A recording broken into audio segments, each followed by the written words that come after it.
Let's take a shot. Oh, we flew in. I don't know if that means anything. It says we're live. No, that means we're alive. Yeah, it'll shoot in. Yeah. Yeah, YouTube's always a little bit behind here. Yeah. 6 seconds, 7 seconds. It's only about 10 seconds now, 12-second delay. Mm-hmm. It used to be a lot longer. Yeah. It's 13 seconds. That's not too bad, right? Yeah, we're up. A 13-second. Hey, everybody. Yeah. Hold on. I got to mute that. Hang on a second here. Yeah, we got to wait for people to kind of come in. Mute that. There. So muted. We're here. First time I've used my sound effects.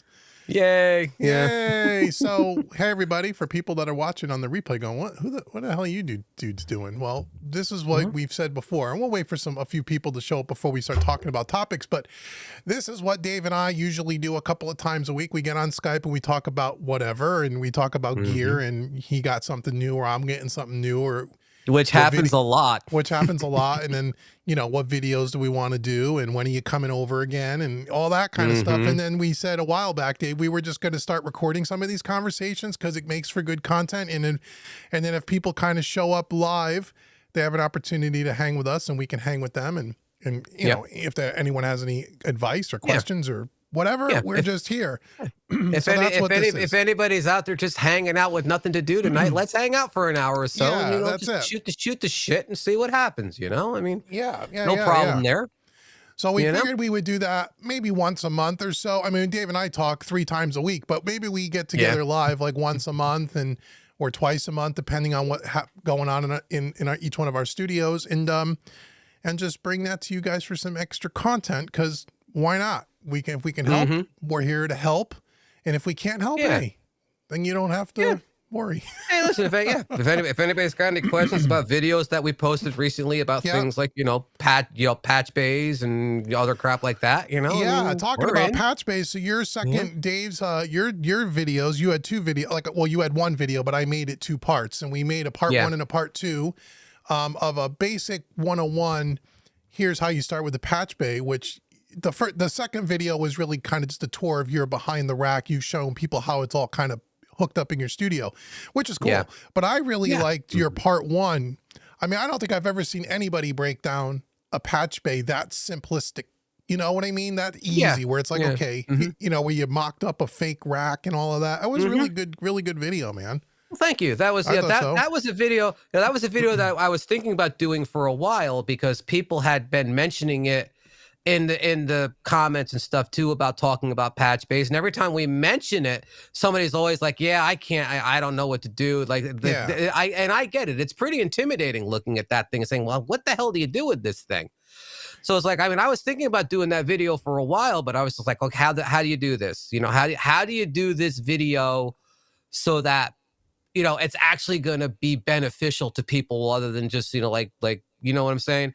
So it's and it was like, it just came to me one day. It's like, well, you've got enough crap sitting in the storeroom to build a little mini rack and just throw the camera up in front of it and build the rack and show them, this is how it works. And that was really good. I thought it was really simple. If for people watching this now or later, if you want to see a really beginner level, I'm not really sure about a patch bay, or do I need a patch bay for my home studio? When do I get a patch bay, and what kind of patch bay, and all of that?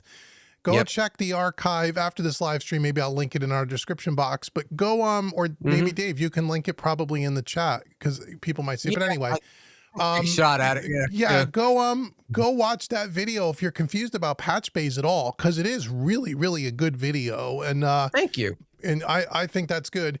And whether you're using something really simplistic or whether you have a more complex patch bay like I have, it's all the same principles. And so if people want to see that, I think that's good.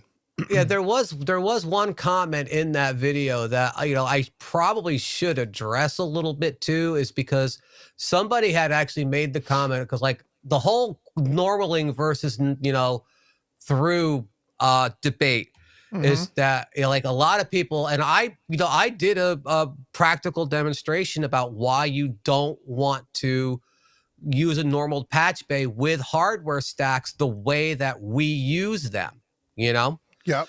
And a couple of comments came in about, well, normal is better, or and it's like, and one guy did say, well, normaling is fine, but you just run, you don't put your hardware input and outputs on the same channel. You run them, or you run the output directly back to your interface. And like, but that defeats the whole purpose of what we're doing here.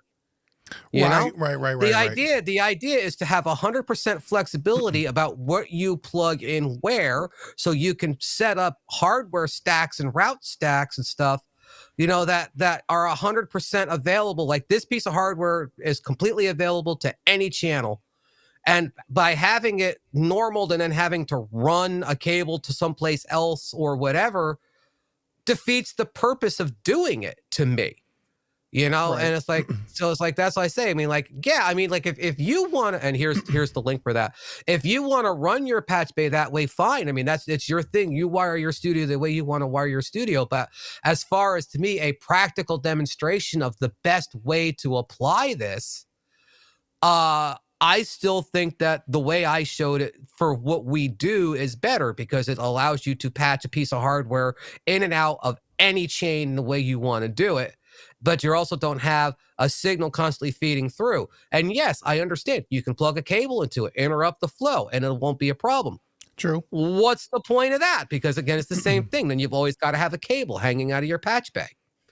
Yeah, on every piece of hardware. So, I mean, the good thing about patch bays is if you have a patch bay that you can select normal, most of them have those little selectable switches or dip switches or something. That you can, like you said, depending on your use case, you could do it any way you want. Yeah, I mean, I guess, and that's so, but and like I said, that's why I'm using the patch bays I have now, is because they have the normaling switch on the front. Right. So you can just go down, flip the switch, and you're there. I mean, because like, that Behringer patch bay I used for all those years, it's perfectly adequate patch bay for $70, $80. It's it's a great patch bay. But if you want to change from normal to half normal or something, you have to pull it out, flip the switch, put it back in. Yeah, that's kind of which is the only reason I switched away from it, was because I want to be able to do that on the front. Sure. So that makes sense. I think mine are on the front too, with a little slotted screwdriver thing. So they are. Yours is a screwdriver, and yours also really. Mine is just a little flip switch. Yours, those things are clicked in there. You can't change that setting without wanting to. Yeah, which I guess is helpful. So Jade Song, hey Jade Sean. Yeah. I'm a song. Hey, how you doing, bud? Hey guys, the patch bay video was killer, but I just bought some hardware recently, and I'm not sure how I should gain stage hardware. Is it the same as software? Yes and no.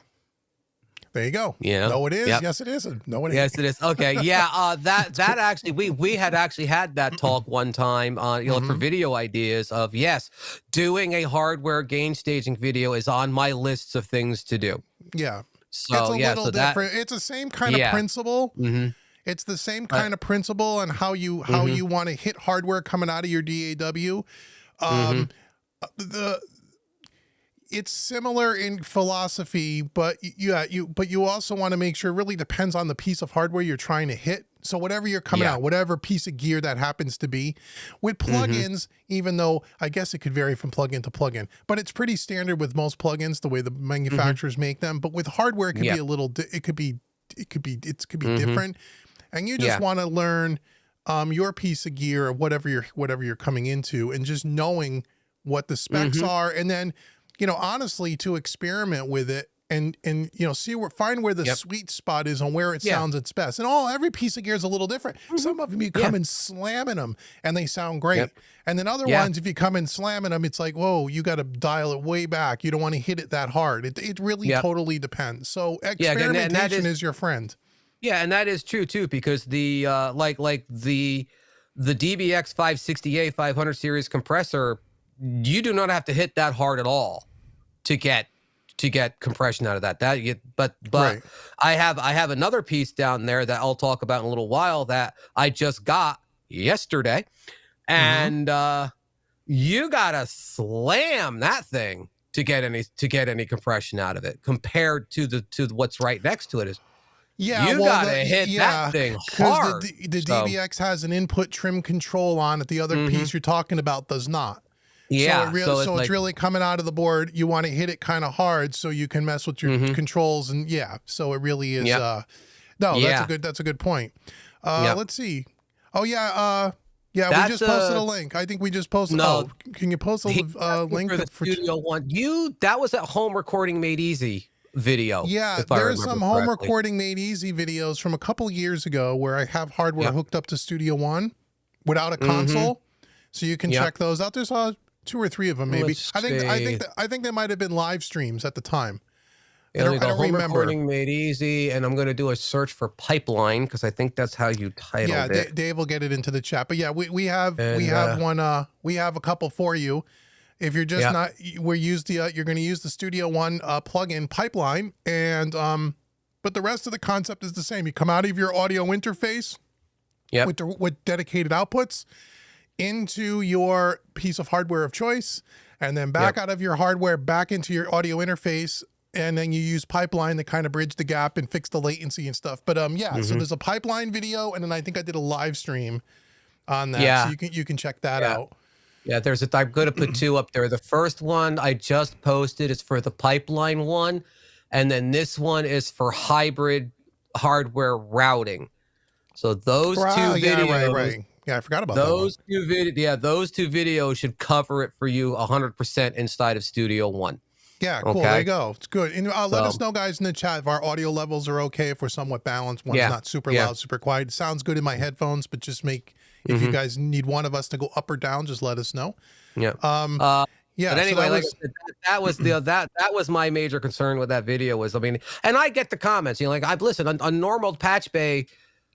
A patch bay in normal mode is a very useful thing, but like I said, not the way I use it. And you know what I mean? It's like not the way I use it. Is normal is completely defeated the purpose. So that should have been very well addressed. Just to say hello, hey Bobby Booth, it's been a long time, brother. How you doing, Bob? man? How you doing, my friend? All right. That's great. Yeah. So that was that video. And then after, I don't remember what we did after that. There was another video that came out a week or so ago. The videos, guys, we record them 3, 4, 5 ahead of time. So I'm not always sure which one came out last. But I know one that came out.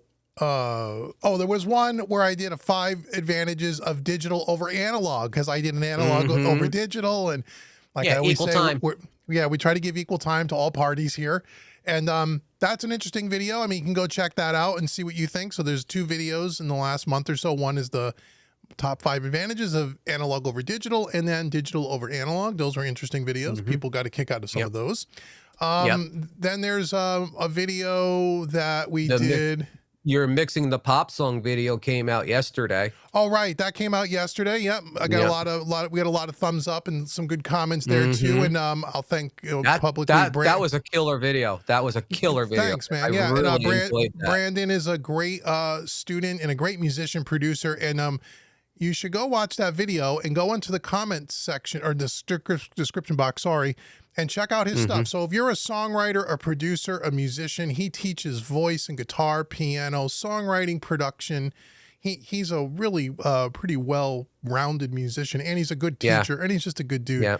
You can go check out his website and see what he has going on. He doesn't have a YouTube channel because he just teaches privately.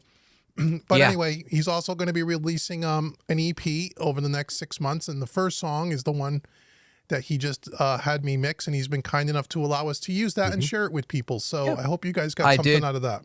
Yeah, I definitely thought I was impressed. This is the first time I've been exposed to him. You've told me about him. So I was like, I didn't know what to expect going in. I'm like, that dude's got some chops. That guy's got talent. Yeah, and it's funny. He plays all the everything on that album song or anything on his record, he plays everything. So it's a combination of software instruments where MIDI controls stuff, and or like, if it's like a guitars, they'll play real guitars. He plays drums electronically, but I think that song is all like Stephen Slate SSD5. I think that one is. I think most of his drums are like Superior drummer Stephen Slate, and he takes them, and he's really good at MIDI programming drums, so he programs all his own parts. So he's a pretty talented dude. So if you guys like his kind of music, let me know in the comments of that video, because I have several more songs of his to mix. And if you want to see breakdowns of some of those tunes, I'll certainly do those. Once before I pull them off the console, I'll do a breakdown for you if you like those kinds of things. That's that video. And There's a couple of videos coming up, and they're already done. I don't know what order they go in, but one of them is I was doing. I took some acoustic drums, and bass and guitar, but it was mostly a drum video, and I was experimenting with different drum bus compressors. So there's a video where we're doing. We use the West Audio NG bus compressor, and then we're using a pair of DBX 160s, a pair of distressors, and then a pair of the LA3A, and just bouncing back and forth and routing all of those drums to different buses and having compressors on different buses, and you can just mute and solo, and you can A/B them really quickly. That's a cool video. I think people will get a kick out of how just listening to the differences of compression on drums.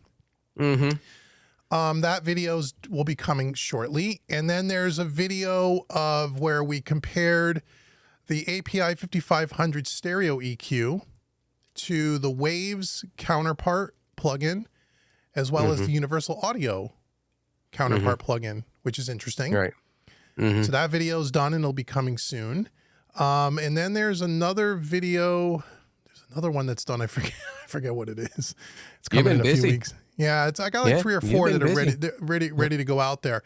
But it's more gear stuff. It's more kind of gear stuff, you know, comparing this to that, listening to different pieces of gear on different sources. It's that kind of thing. That's kind of what it is. That kind of thing. So cool. Yeah. So that'll be good. And I know I gotta get out there, but it's nice now too. Like, I mean, I just finished I don't know if I've ever talked about my day job on this or anything, but like my day job, I'm the parts department manager at a car dealership.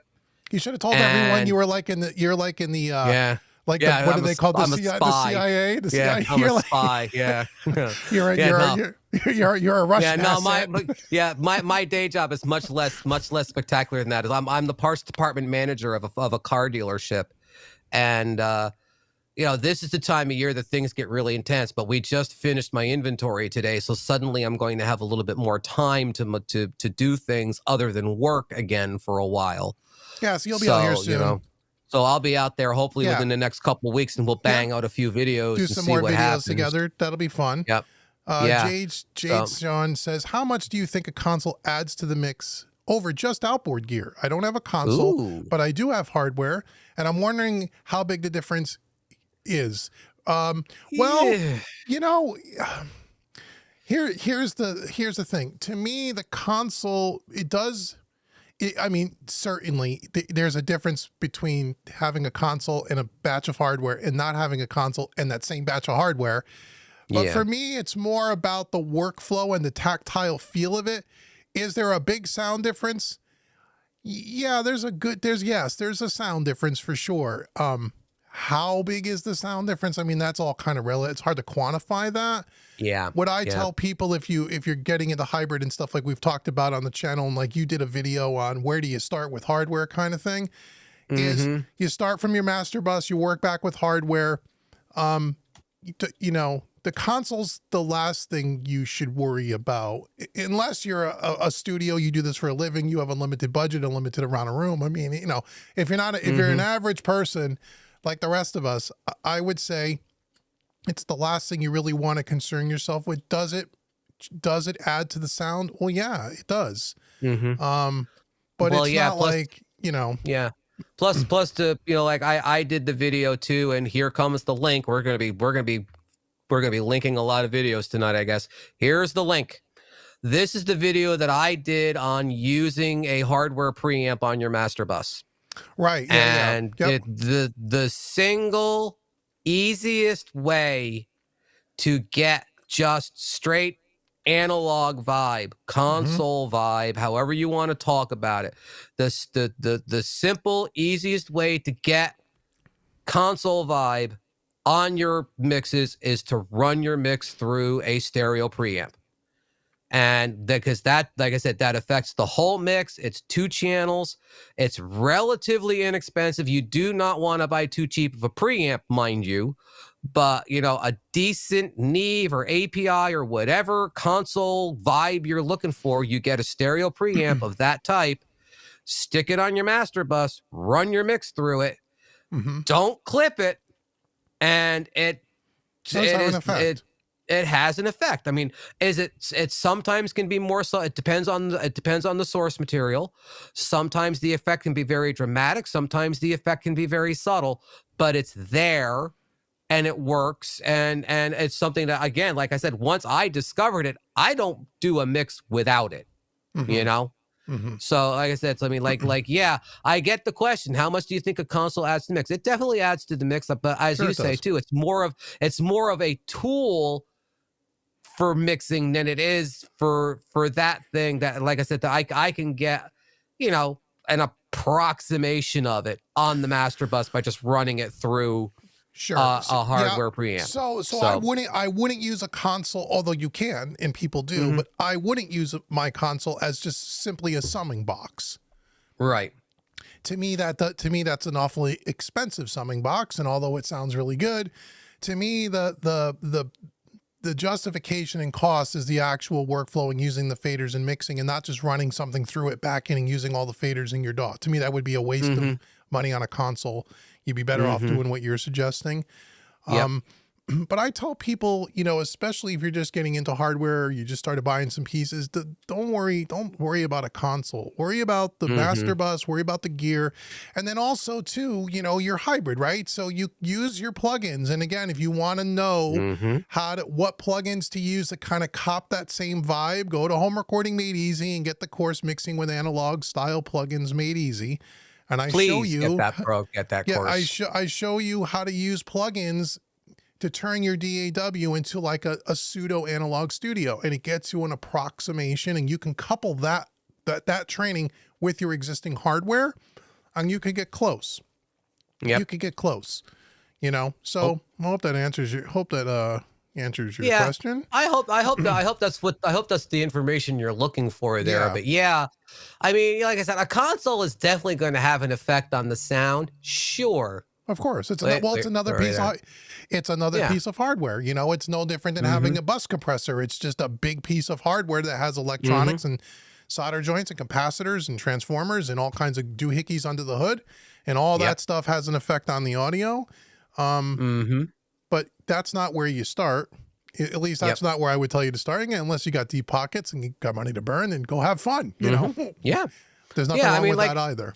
Yeah, I mean, because too. I mean, like I listen. I've been on that console a couple times. I've only done a mix on it once, but I've been in front of that console enough times to know now that it's like, God damn, you know, I would love to have that in my little tiny bedroom studio. But anybody that's watched my studio tour video knows I don't have room. So you know, we're just gonna roll with it. It does take up a lot of room. All right, let's see what Mr. Agassiz. I own a BAE 73 Neve 51211 in DPI 30. Do you recommend any of those on the master bus? I do mostly acoustic instruments, drums, along with old school rock and roll. A BA 73 Neve. Are they stereo? I mean, yeah, if they're stereo, sure. The Neve would be great. The API would be great. Be fine as well. Yeah. Yeah. I mean, like I've got both down here. Well, they're warm audio, but I've got a Neve and an API preamp down there, and the differences are there. There's definitely tonal differences between the two of them. And what's really nice about having that setup is that you can, you know, like you get your mix set up, you get a nice static mix in your system, then you send it to one. Do you like what it did? Send it to the other. Do you like what that one did? You pick the one that you like better. You know, you give yourself the option of both. You've got both as long as they're stereo. You know, and yeah, just pick and play, you know, let's go for it. Like I said, any kind of a preamp. The whole idea is that you want to run audio through iron. You know, again, I mean, I know I repeat myself a lot, Dave. I'm sorry, but you know, when you run your audio through a mile of copper wire wrapped around an iron core, it does something to the audio that is really, really cool. Yeah. So that's the whole idea. It's just run it through some,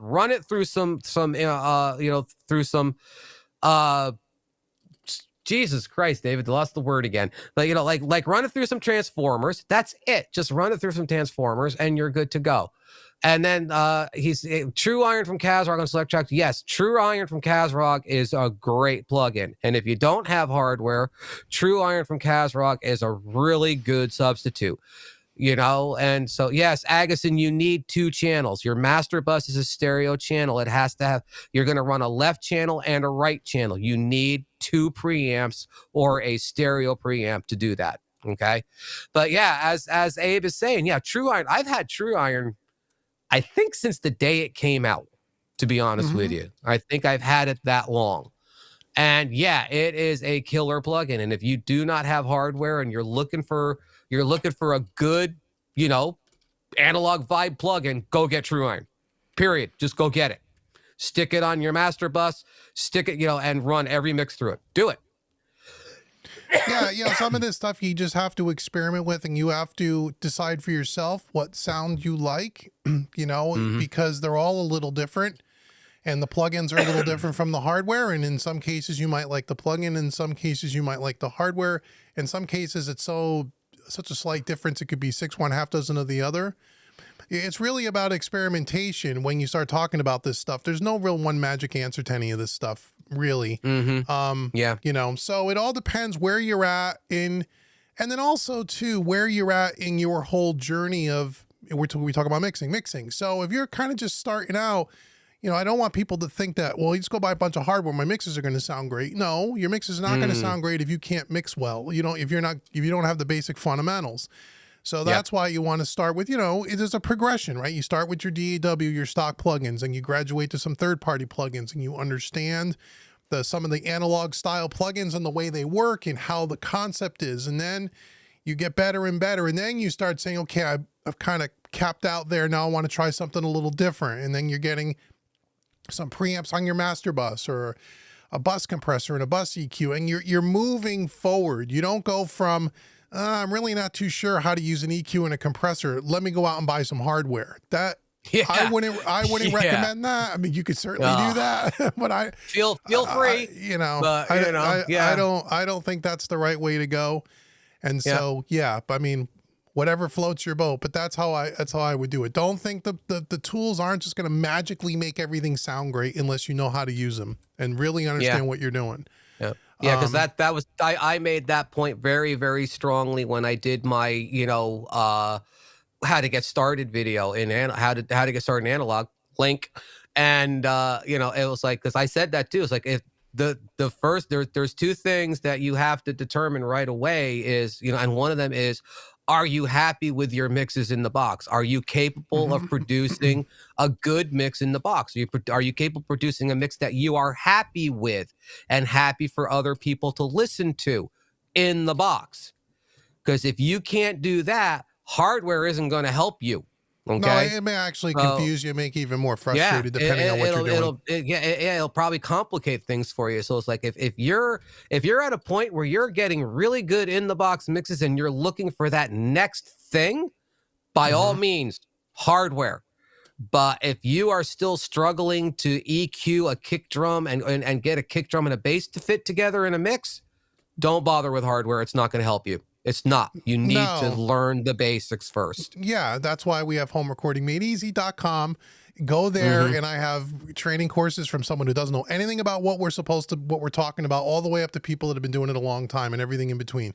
Start there. And then once you're ready, you say, I want to move on. I like this whole hardware thing. I want to get my hands on things. It's a new geeky thing. Then that's when you graduate into that. That's how I did it. That's how you did it. That's how most people do it these days. So anywho, so Dave, tell us about some of the other gear that you have now acquired, and I'll talk about my new gear that I acquired. And if people have any questions, keep asking questions. I'll monitor the chat. We'll throw them up on the screen. Yep. I want to start this by telling one quick little story about monitors. As I said in my video, I have a set of Head 07 Mark II monitors, and the associated subwoofer. Which are basically, the heads are made by the same guy that designed Atoms. He left Atom and started his own thing. So it's Heinz Electrodynamic Design. Love these monitors. Love them to death. I was sitting here one time watching a live stream, and the right monitor died. And it was the scariest freaking moment of my life, because it's 13 months old, they're past a year. I'm not sure what the warranty situation is. I don't remember if I registered them or not. I mean, it was a scary, scary deal. And I bought these. I am fortunate enough, like, I mean, we always press Sweetwater on this channel. I'm gonna give a big shout out to my boys at Alto Music. Okay, That's your Alto. local. That's where they're local, but you live yeah, local there. Yeah. yeah. I am fortunate enough to live 15 minutes away from Alto Music, their actual warehouse and showroom. They're a serious online they're getting more serious at online right now too. Alto Music, ALTO music.com. I sent an email over to them like, dudes, I bought these from you guys 13 months ago. One of them just died. What do I do? And I get the email back from them. Bring them both. We'll replace them. Yeah, that's great. I was like, I mean, that's it. like, That's great. What? You know, that's yeah. Great. So it's literally, it was like, yeah, yeah, just bring them in. We'll replace them. So I brought them in and they gave me 2 brand new Head 07 Mark IIs in the boxes. Here you go. Take care. And it was the most gratifying, relieving experience of my life to walk out of that store with 2 brand new monitors, came home, set them up, ran audio through them for 24 hours, and I'm right back where I started from. It was the best experience I think I've ever had with any store ever. So, you know, as much as we love Sweetwater, and we do, Alto Music, they are the shit, man. If you need a second choice other than Sweetwater, go to Alto, because they are that good. Okay. Yeah, and it's and they're in your hometown, so you're supporting a local business, which is always cool. And so, yeah, that's great. I mean, anybody, I mean, yeah, we certainly talk about Sweetwater, but there's other great online retailers as well. And if I bought some stuff from Alto in the past, I think they helped me through the recent or semi-recent Mogami cable nightmare. Yes, that we had. They did. We bought a lot of D-subs from them, and they were really good, and they were good with shipping, and there was no issues. And so, you know, I've only had a good experience with them as well. Yeah. Great, so, great store. Love those guys. So, you know, big always, shout out. That's always very, very, very helpful. Abe says, Analog helped me with my mixing. Having spent money on an 1176 motivated me to get better understanding and how a compressor works, which in turn helped me with my mixing. Exactly. Okay, that's great. Yeah. So fine. Yeah, that's fine. We have no issue with that. I just don't recommend that path, you know. But if that works for you, great. Yeah, everybody learns differently. And, you know, again, and like I said, and you'll see this in some of the upcoming videos that I just mentioned, because I talk about that, you know, those videos were only because I was sitting down doing kind of what Abe suggested. I try to book, I don't know, as much time as I can every month to just sit down and experiment. I'm not working on a project. I'm not working on a client job. I just want to mess around with the gear, learn the gear, twist all the knobs, put it on different stuff. How do we hit it gain staging wise? Where does it sound good? What does it sound good on or not? How does a plugin, if you have one, compare? And it's just a way to learn your craft and learn your tools. And that's kind of what Abe is kind of saying. And that's great. So whether you're dealing with a piece of hardware or whether you're dealing with a channel strip plugin, it's the same philosophy. You need to sit down and really learn this stuff. There's not really a paint by numbers system in this craft. You know, you really got to understand that, and every project's different and all those kinds of things. So that's great. And if it's helped you, I know since I got into hardware, I think I've become better at the craft as well, because I've had to really kind of refocus myself on learning, and because hardware reacts a little different, and diving more down into the technical stuff. And so, yeah, I think it's helped me too. I don't know about you, Dave, but I feel like it's helped me. Oh yeah, I definitely think I'm a better mixer now than I was before, because like going from a plug-in to hardware, it kind of makes you explore a little more what the limitations are and what the limitations aren't. And you find out that, like, you can actually, like we've said it too, is like you can push a hardware compressor a hell of a lot harder than you can push a plug-in compressor and have it still sound good. So like, it gives you a lot more range to work in. And like I said, and it gives you a lot more space and depth to work with. So yeah, I definitely think it made me a better mixer, because it gave me more room to work inside. You know. Yeah, so whenever you get out of your comfort zone when you're first starting out, like Abe was saying, also helps you, because you got to kind of really focus and think about what you're doing, because it's not so mechanical anymore, or when you do something not so repetitive, I should say. You got to really now stop and rethink about You almost got to kind of relearn it in a way. And that, I think that's always helpful. I think it's always helpful too. Okay. So now, so we got through your head debacle. So now what other stuff do you got over there? Well, I finally added an Octopre, which was an interesting experience again too, because I had initially ordered a Scarlet Octopre to put in with my Claret 8 Pre. And I got that thing and I set it up, and that's when I realized that the Scarlet Octopre does not do ADAT in both directions, and you need to do ADATs in and out to be able to run from hardware and then back into your interface. So I set that back. Thank you, Sweetwater. And I exchanged that for the Claret Octopre, which does have, two-way ADAT. And so I have that in there now, and I bought my first DB25 cable because the outputs on that thing are DB25. So yes, I bought my first DB25 cable and paid the price for it too. Yeah. So, so I have that in there now. So I now have the ability to run 14 channels simultaneously into the hardware. 14 IO. Okay, so 7 stereo or 14 mono. Yeah, 6. Yeah, I got 6 on the Claret on the interface, and then 8 on the Octopre. So I now have 14 channels that I can run simultaneously, and yeah, it definitely does. That's awesome. Bobby Booth asks, nobody has talked about the cost of running these hardware. Well, I've talked about it on this channel. You must not be paying attention. I'm just kidding. Yeah, really. But we have talked about it. Does it make your electric bill go up some or a lot? Well, here's the thing. People have asked me that early on. I know especially the consoles are one everyone wants to know about. So the new modern style consoles, the SSL or anything that's modern today, runs about the same amount of energy as about a desktop computer that you don't turn off ever. You know, you leave your computer on, most people just leave it on all the time. It takes about that amount of energy. So it's not a big power suck like the older ones, the vintage ones that had the old big rack power supplies and such.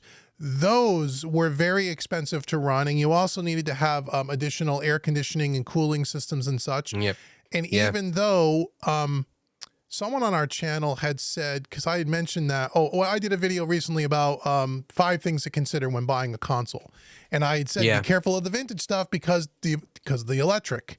And that person had said that he has a 1990s SSL-G series, and they make now modern style power supplies that don't, you know what I mean? He replaced all his power supplies so they can run at a much more efficient rate. So you can do that. There were probably $5 or $6 grand to replace them, but in the big scheme of things, that's cheap when you think about how much it runs.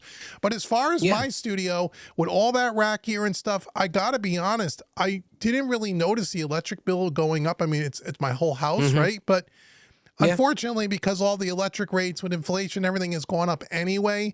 But just comparing this summer that we just got through with air conditioning, central air, and compared to a year and a half ago when I didn't have the console in the same house, it went up a little bit. But I don't know that was because the rates are just higher now. So I guess the answer to your question is it doesn't go up significantly. But it probably goes up a little, but not enough to where I go, oh my God, the cost of running this thing. No, it's not like that at all. It really truly isn't, at least not my experience. And I got a lot of gear in here, and I don't really notice the difference. Yeah. And for me, the difference has been negligible, if at all. So, there's no, and I do have a lot of hardware in here comparatively. And I've seen no noticeable increase at all as far as electric bills or electric usage is concerned. And this thing isn't left on, but I'm in front of it a lot. So I can't, I'm not going to say that it's not because I don't use it, Yeah, my console doesn't stay powered on. It goes on and off. I mean, the older style ones, again, with those older power supplies, they like to be on all the time. But with the modern style stuff, no, you can power them up and down all the time, and I do. And I don't really think that that's a significant issue these days.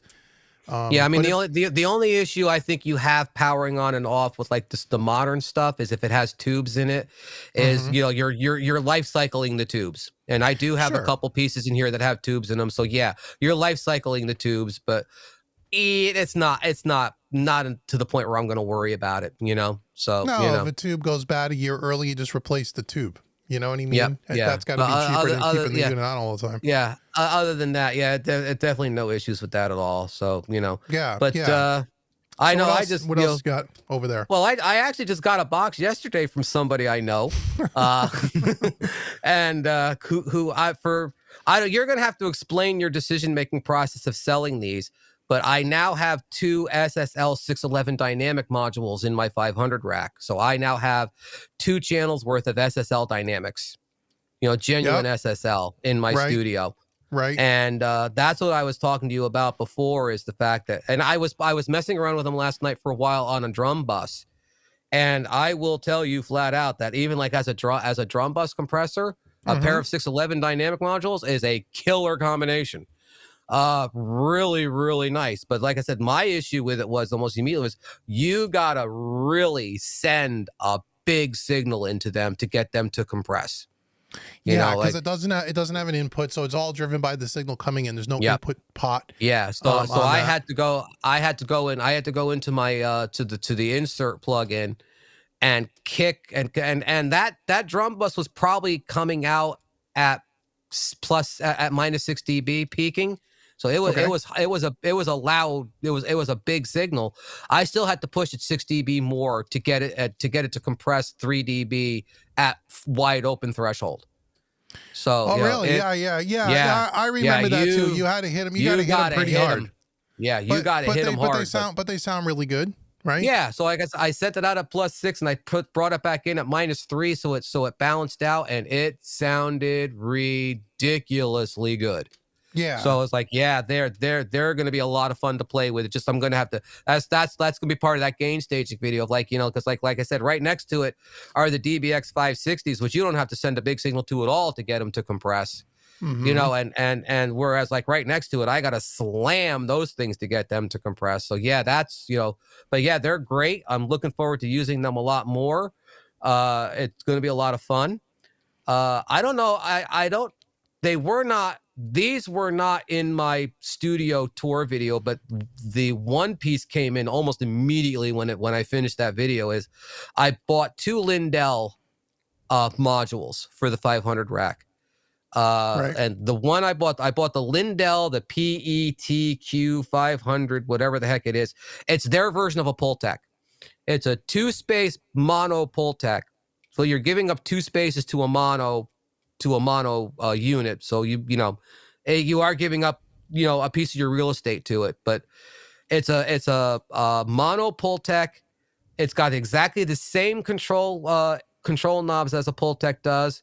It's got pretty much the same frequencies and crossovers and everything available to you as a regular Pultec does.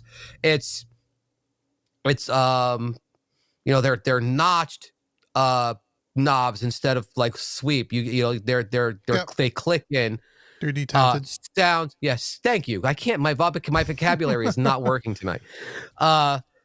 Sounds really good. I mean, like, I actually just did the mix for MME and I actually ran a bunch of guitar tracks through it, just with 12K kicked up one click, just for the hell of it.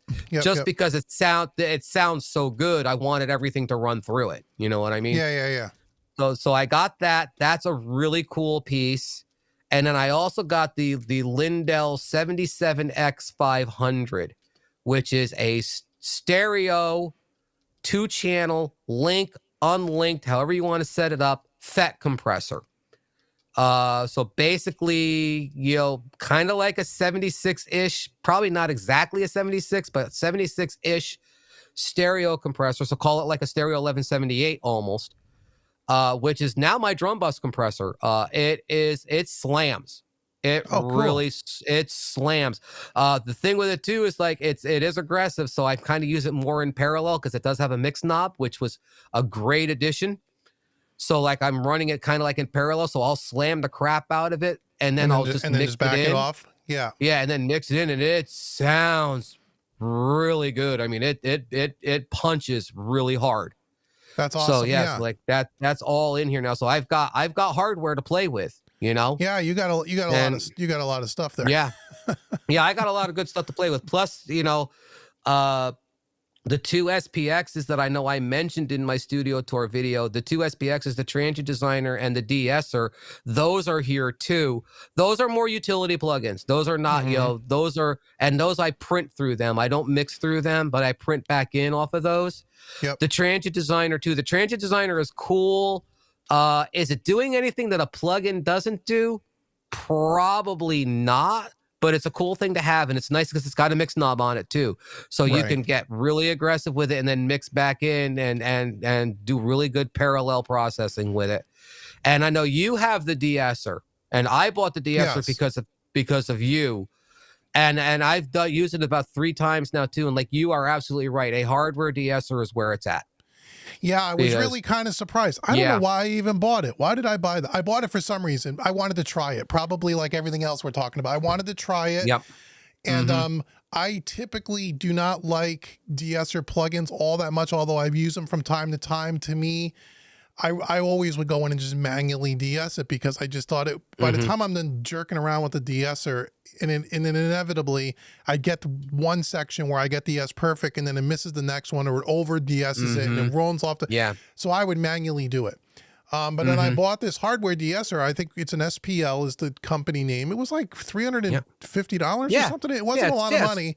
And I it was just like $400. And yeah, it was $400. I just wanted to try it, and I was really shocked how all the problems that I seem to have with plug-in de-essers were non-existent with this piece of gear.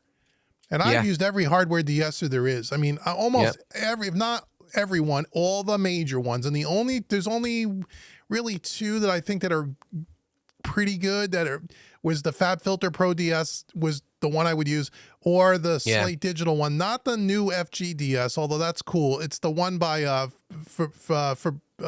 Gabriel Fabrice. I can't say that name either. It's the white colored GUI. That one is really good as well. And so the Aosis de-esser. That's a good one. But I always still felt like I spent more time trying to adjust it than I did anything else. So the hardware de-esser is really, really great. Yeah, and what's nice about that piece too is it is dual band. So like you said, it's a male or female voice, and it's got low and high band de-essing, so you can jockey it around if you're getting a lot of really high band sibilance, or you can dial that in a little bit, or you could dial in the mid band sibilance and keep the air in by not dialing the high. So it's a really nice piece that like 2 knobs and 3 switches, and it just does the job. Yeah, and it's affordable. It's not like $1,000 like a compressor is. And as far as like 500 series gear is concerned, it's a relatively inexpensive piece. Question from Abe. Hi, Abe. Yeah, we've been talking a lot tonight, I think. Do I clip the output on your converters for the SSL compressor? I was not clipping, but it was close. Okay?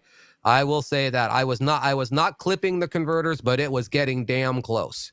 So again, it's the kind of thing where it's like you're going to have to be really careful how, I'm going to have to be really careful how I apply those things.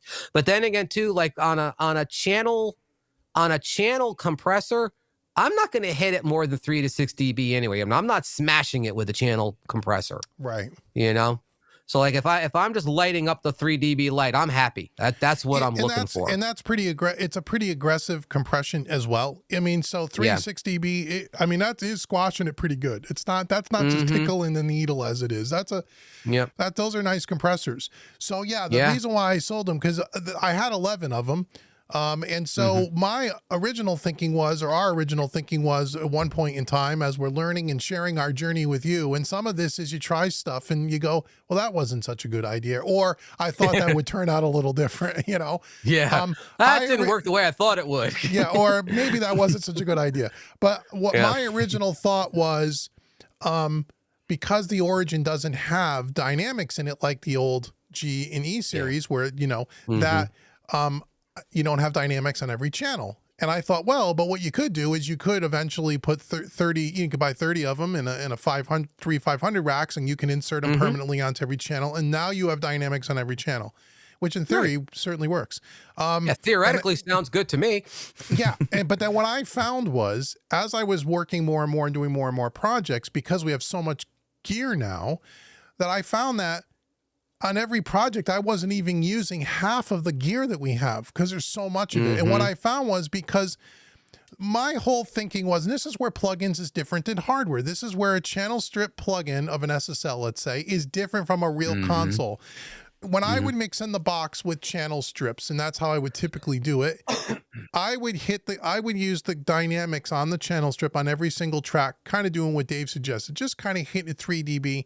And I would just using it to kind of color the sound a little bit and just kind of get the flavor of the SSL channel strip to get a little bit of compression. And I thought going to the console, well, we would just do the same kind of thing.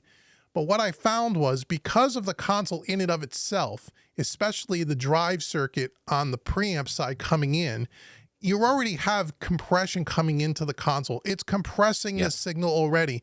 And therefore, whenever I would add those 611s across everything like we were kind of doing, everything started to sound over compressed. It didn't sound right to me.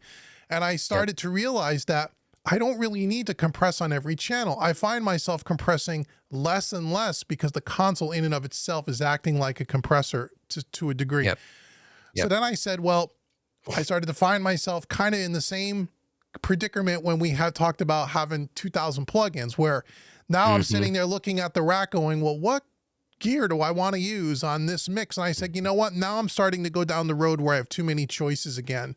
And I don't want all these choices, right? That was something that I want to have limited options. So for compression, I want to have the different compression types, you know, VCA, diode bridge, opto compressor, FET style. And we got all of those. We don't have a diode bridge yet, but we got all of those kind of sprinkled around. And I want to just have a limited amount of choices. Not that I'm going to use every piece of gear all the time, but I don't want to only use 20% of the gear. So that I said, you know what? I'm not even using all of these 611s anymore. I'm only using maybe 3 of them on a mix, 4 maybe sometimes, depending on the track. So I said, well, what if I kept like 3 pairs of them, keep 6 of them, and what if I sold 5 of them, 2 of which Dave bought, to then take that money and what could I purchase that I would use on every mix, or I would get more use out of. And so I started to think about that. I haven't made any of those purchases yet, but that what I was kind of thinking is I want to have limited options. So I thought I don't really need all of these 611s the way I originally thought maybe I would. That I would, but I did keep 3 pairs of them. So I still have 6 of them. So if I want to use them on stereo buses or tracks or however, but 5 of them are, you know, 3 of which have been sold. There's 2 more for sale. They're great units. I just feel like I have too many of them, and I don't want to get into that. I got so many choices. I don't know what to use. I don't want to do that here. You know, so that's why.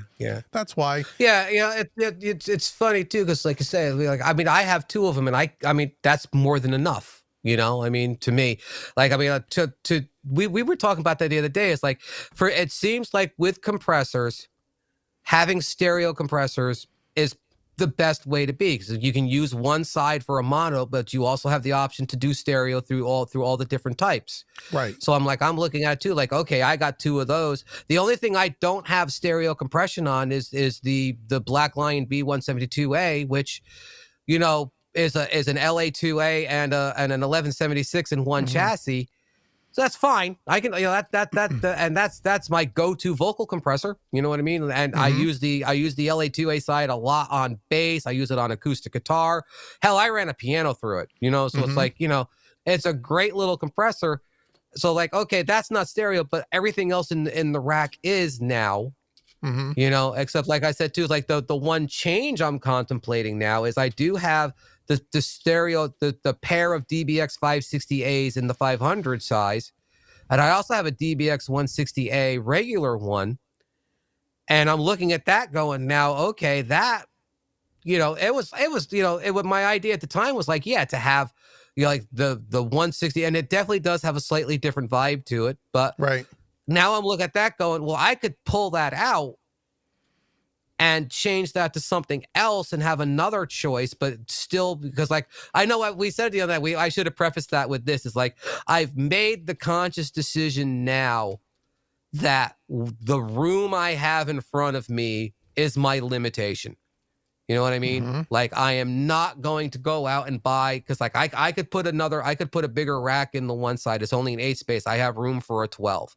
So like I could go out and buy a 12 space rack and give myself 4 more rack spaces to fill, or I could just say, listen, this is the same thing you're saying. We'll build in some limitations. These are the racks you have to fill. So you're at the point now where like, if you want to put something in, something has to come out. Something's got to go.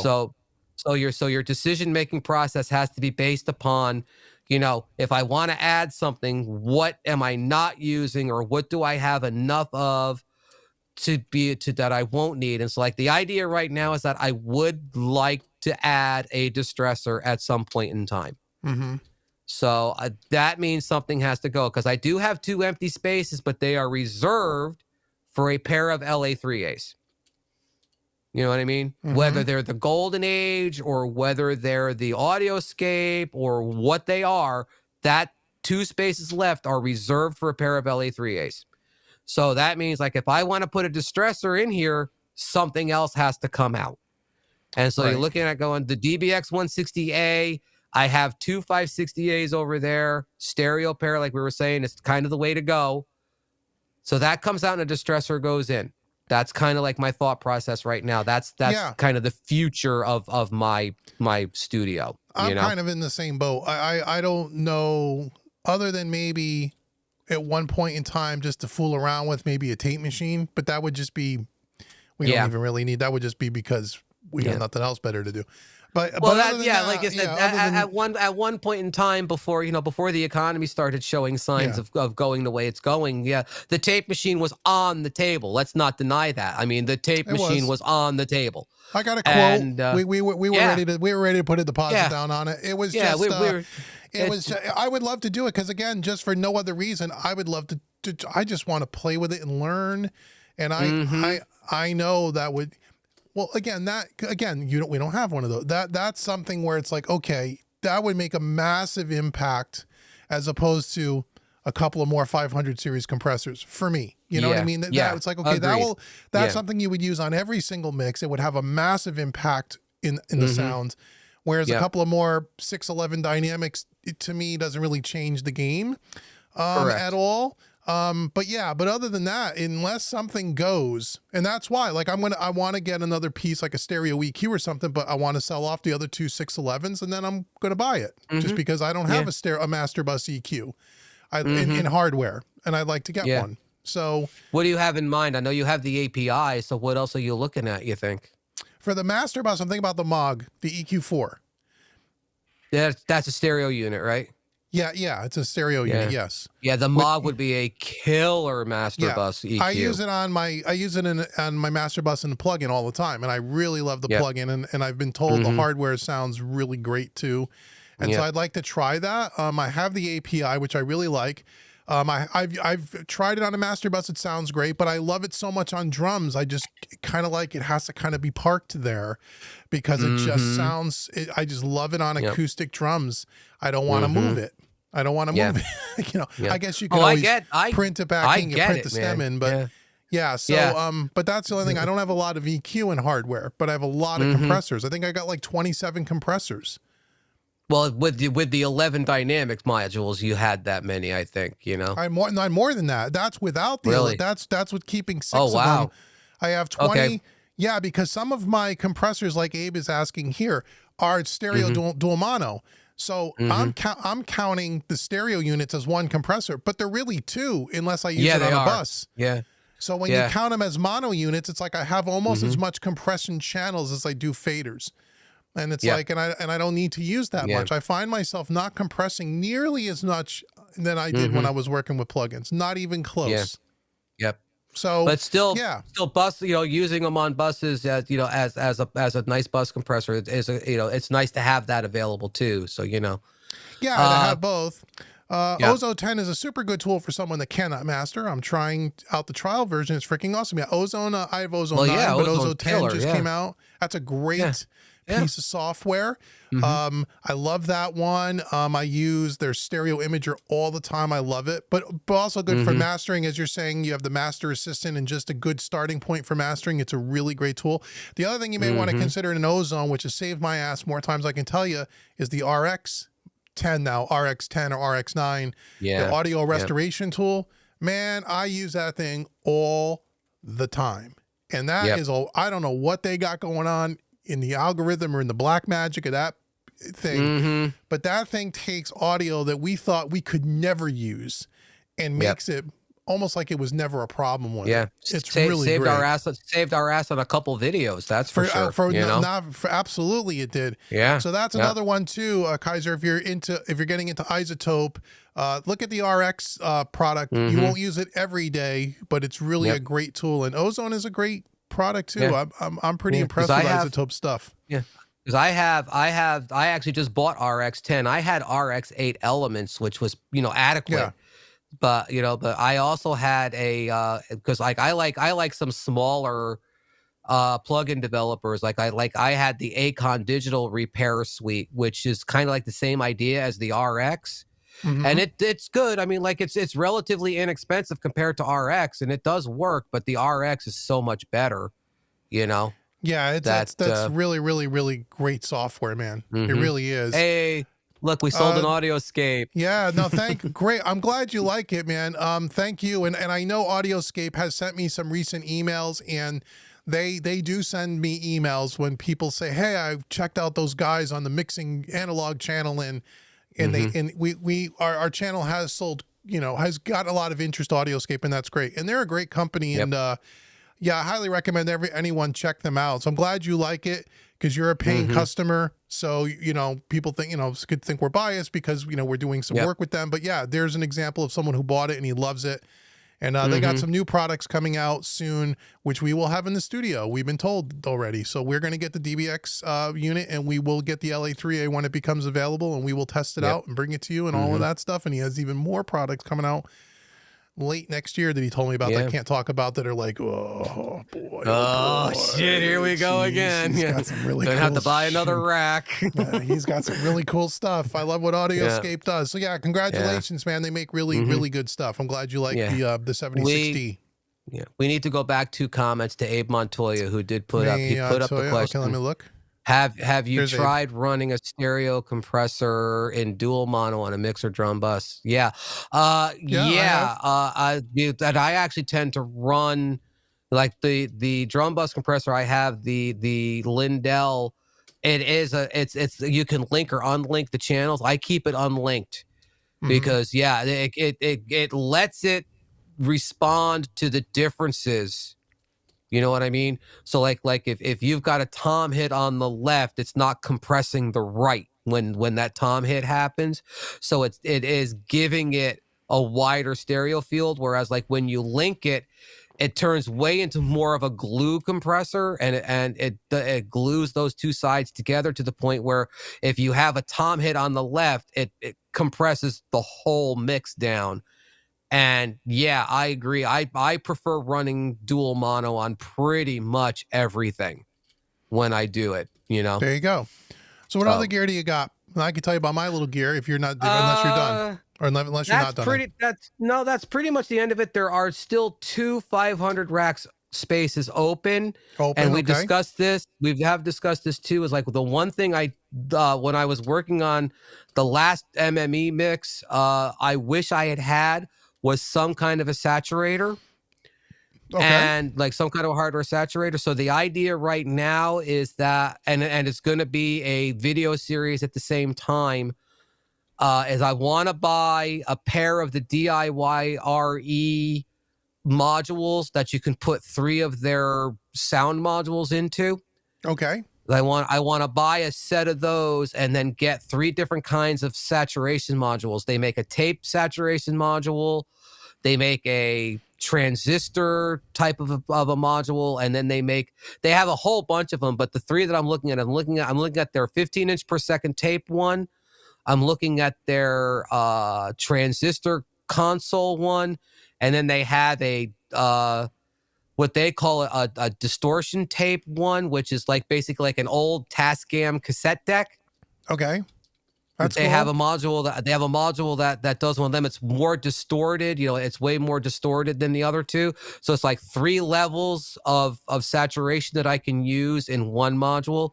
So I'm planning on buying that setup and like making that a video series about like showing how you build them, and then doing like basically just making a whole series about from opening the box to having them in the rack and doing a demo of them. Nice. So how much are those? Are they pretty pricey or are they pretty affordable?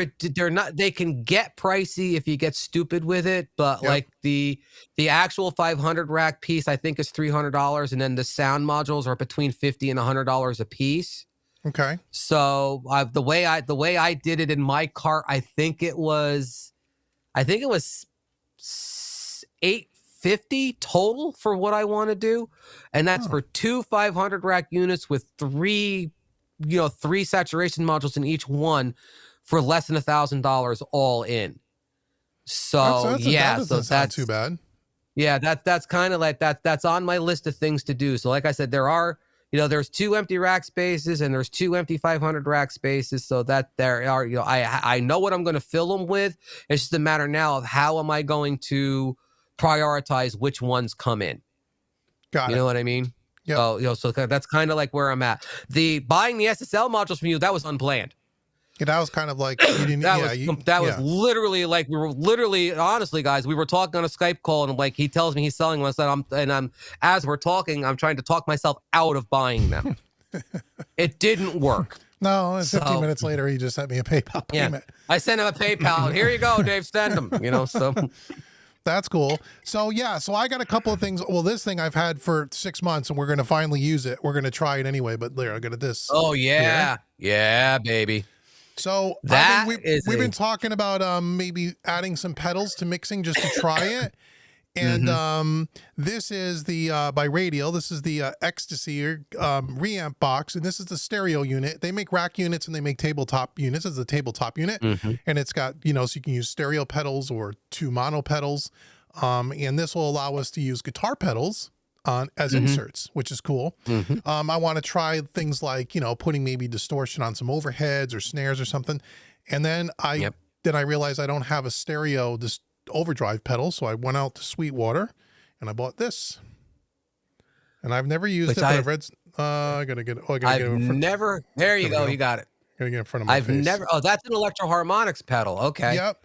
Called the Overlord, and it's a stereo overdrive pedal, and I only picked this because I had really good reviews and it wasn't ungodly expensive because I just wanted to try it because I don't know. I don't know how much I'm going to like this because my first thought was, as I told you, I said, the amount of times that I use distortion on a track in a mix is, fairly regular, but it's not every time. And it's obviously maybe a track here, a track there. It's typically maybe bass guitar, maybe it's a snare drum, maybe it's a pair of rooms or something. Anyhow, I just used to do it with plugins and it just sounds fine. But then I think I saw Charlie when he was on our live stream, showing us all his freaking pedals. And I said, oh, we got to try that, so I want to try it and see. So I'm actually going to play with this tomorrow. And then I'm going to do a video on that and just kind of compare. I have a couple of plugins. They're not obviously the same as the pedal, but just kind of get a feel for is the guitar pedals, how much different do they really sound than just using a simple plugin? And is it worth hooking up all these wires? Because you got to hook up like 6 wires to make this thing work. I mean, which is cool, but it's like if it's more of a pain in the ass on what it's worth and it really doesn't sound all that much better or different. But again, as I said a little while ago, I like to, book at least a couple of days a month, if possible, to just sit down and experiment and try new stuff where I'm not worried about, I got a client looking for a mix and I'm, it's just, I can fool around. We can make it sound like crap. It doesn't matter if it sounds good. We don't know if it's going to sound good. Who cares if it sounds good? I just want to try stuff and learn. And, and so I'm going to film that is kind of a thing and we'll just see how it sounds. So I'm interested to see whether working with these pedals is it just a cool factor to have the stuff on the table and twiddle all the knobs, or does it really sound, significantly different enough to where I would use pedals over maybe a distortion plugin, like a decapitator or something like that. Yeah, I know.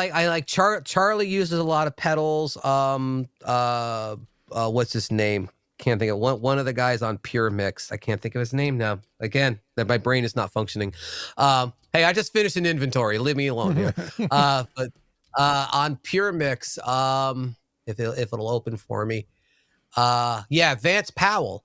Oh yeah, uses a he has lot. a whole wall of Yeah. pedals. Yeah, He's got a whole wall of pedals, and he has right. like 4. He's got a stereo ecstasy and 2 mono ecstasies, and Yes. he runs like 2 stereo mixes of them into the board and uses a bunch of them. So like these guys are hearing something. You know what I mean? It's like, Yeah, yeah, I'm maybe I'll curious hear to this. know what Maybe I'll they're hear the hearing. same thing. If I hear the You same know? thing, I'll have a bunch of guitar pedals showing up at one point. But yeah, Mhm. I want to Yeah. try it because it's something cool. And if it works really great, awesome. And if it's kind of so-so, maybe not so much. But again, it's Yeah. all in the spirit of just learning and having fun. And that's what we're going to try. Mhm. Charlie swears by it. So we'll see. Yeah. Yeah. Like I said, you see guys out there that absolutely do all kinds of interesting things with it. So it's basically, I think for us, it's gonna be a matter too of like studying what they're doing and seeing how we can apply it to what we do. Yeah, You know? might not be something you use all the time. It just may be something you use from time to time. Who knows? We may Mhm. love it and go, "Wow, this is really cool," but or maybe not. I have no idea. Let's Yep. see. Kaiser says the SSL Fusion stereo image plugin is a plugin that no one has really liked from the reviews I heard, but I know you use. But if you And know he how knows to how to use it in use it. parallel and Yeah. blend the signal to huge sounds, yeah, Yeah. we've done the review on the hardware to the plugins, and yeah, the plugins are okay. Well, again, I know the pricing structure over there has changed. I think when they first came Yes. out, I think those plugins were way overpriced. Though the Yeah. SSL Fusion plugin, Yeah. extremely $200 a overpriced. piece was Nah, ridiculous. not even You know? close. But Yep. then they were putting some of the modules on sale for like $50. And I remember even saying in my video before they ever went on sale, like if these guys made, like if you bought the whole 5, whatever it is, 5 modules for like Yeah. $200, I'd Yep. say, as opposed to spending $2,800 on the hardware, even though I think the hardware Mhm. sounds better, but it is pretty Agreed. darn close. That's worth $200. Mhm. You know, $200 a plug-in? I don't think so. You know, Mhm. but Mhm. you know, it is a good plugin. SSL does make good stuff. I mean, I don't know what the reviews are across YouTube. I don't really watch other people's reviews on plugins. I just do my own, and it's just my own thoughts. I don't know Yeah. if they're popular or not, but Mhm. I used to watch a lot more plugin reviews than I do now. mhm, But then again, too, I used to buy a lot more plugins than I do now, too. My right. problem with this, but buying plugins is I already have them all. So what's left to buy? I am like you were talking too about we were talking about guys with 2,000 plugins. Yes, I am that guy. Yep. I have all the plugins. So and so like I don't watch a lot of plugin reviews anymore because Lord knows I don't need to go out and buy another plugin. I mean, like, how many in the end, like what was I talking to you the other day? Like how many Pultec plugins do you really need? I mean, everybody keeps coming out with a Pultec plugin. Like, Yeah. you only really need one. So, it's like, but yeah, let's see. Yeah. Bobby says, can't afford the hardware, but I have learned to limit myself to the plugins. But you have AMS delay hardware. Do you know what AMS delay hardware? Yeah. Universal Audio. I mean, I have AMS Neve, a reverb unit hardware. The delay, Yeah. I think Universal Audio might make yeah, I think they make that. I don't know. I don't have the plugin for it. But honestly, for me personally with delay, again, the one area where I will say that although we have not done a side-by-side reverb hardware versus plugin hardware, only because reverb hardware versus reverb plugin is because all of my reverb, the AMS, is a digital. And so digital reverb, digital plugin. But I will say that the one area where the plugins, are pretty good, I always never really had an issue with reverbs and delays with plugins. I always found the ones I use always had really usable presets that you can just lightly tweak. And they sound really great, As far as delays go, the only delays that I ever really used was Soundtoys Echo Boy, which is every freaking delay emulation known to mankind. Yep. And then I like the Slate Digital Repeater, which is kind of like Soundtoys in that any delay that's ever been made, these guys have modeled it and it sounds really good. And I don't know if the AMS is in there, but I got to think something very similar to it would be. UAD has the AMS, Yeah, DMX digital delay and pitch shifter plugin. They're the only ones that I can see looking right now that have the actual plugin modeled. right. Valhalla's delay apparently does have a preset that's very similar to it as well. Well, there you So go. I don't yeah, know about their so plugin, there but you yeah, go. there you go, Well, Bob. the Valhallas, David, I know, like, because the Valhallas are absolutely freaking amazing Yeah, plugins. I don't know anyone has ever said anything bad about them. I've just have never Yeah. tried them because I've just never gotten around to it. But I know they're very Yeah. popular and people really seem to like them. So I'm Yeah, sure they're fantastic. I have the full suite of the Valhallas, and yeah, they are ridiculously good. Yeah, I've heard that. I mean, as far as like plugins, that they're great. But then again, too, I mean, it's funny too, because like, yeah, I have the full Valhalla suite, but it seems like you run back to what you're familiar with a lot of times when you're mixing. And like for me, the freaking IK multimedia reverbs are literally my go-to. Oh, yeah, those are good ones too. I have those. Yeah, I have those. Are good. Yeah, I use that. They're literally my go-to. They're the ones I always grab. I just grab them, like, and I can open up my reverb folder in Reaper and see like probably 40 reverb plugins, and I keep grabbing the same 4.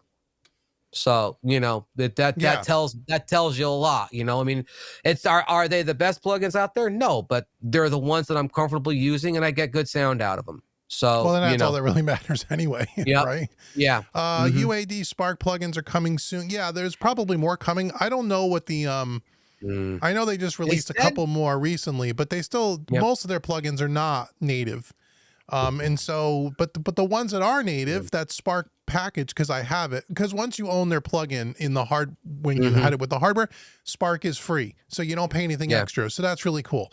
And the ones that they do have are really great. I mean, that Spark package gives you a cross section of everything from channel strips to tape machines to reverbs and delays and preamps and bass guitar and I think bass simulator amp. They give you everything that you would need to get rolling with mixing, and they even give you the API Vision channel strip, which is really nice.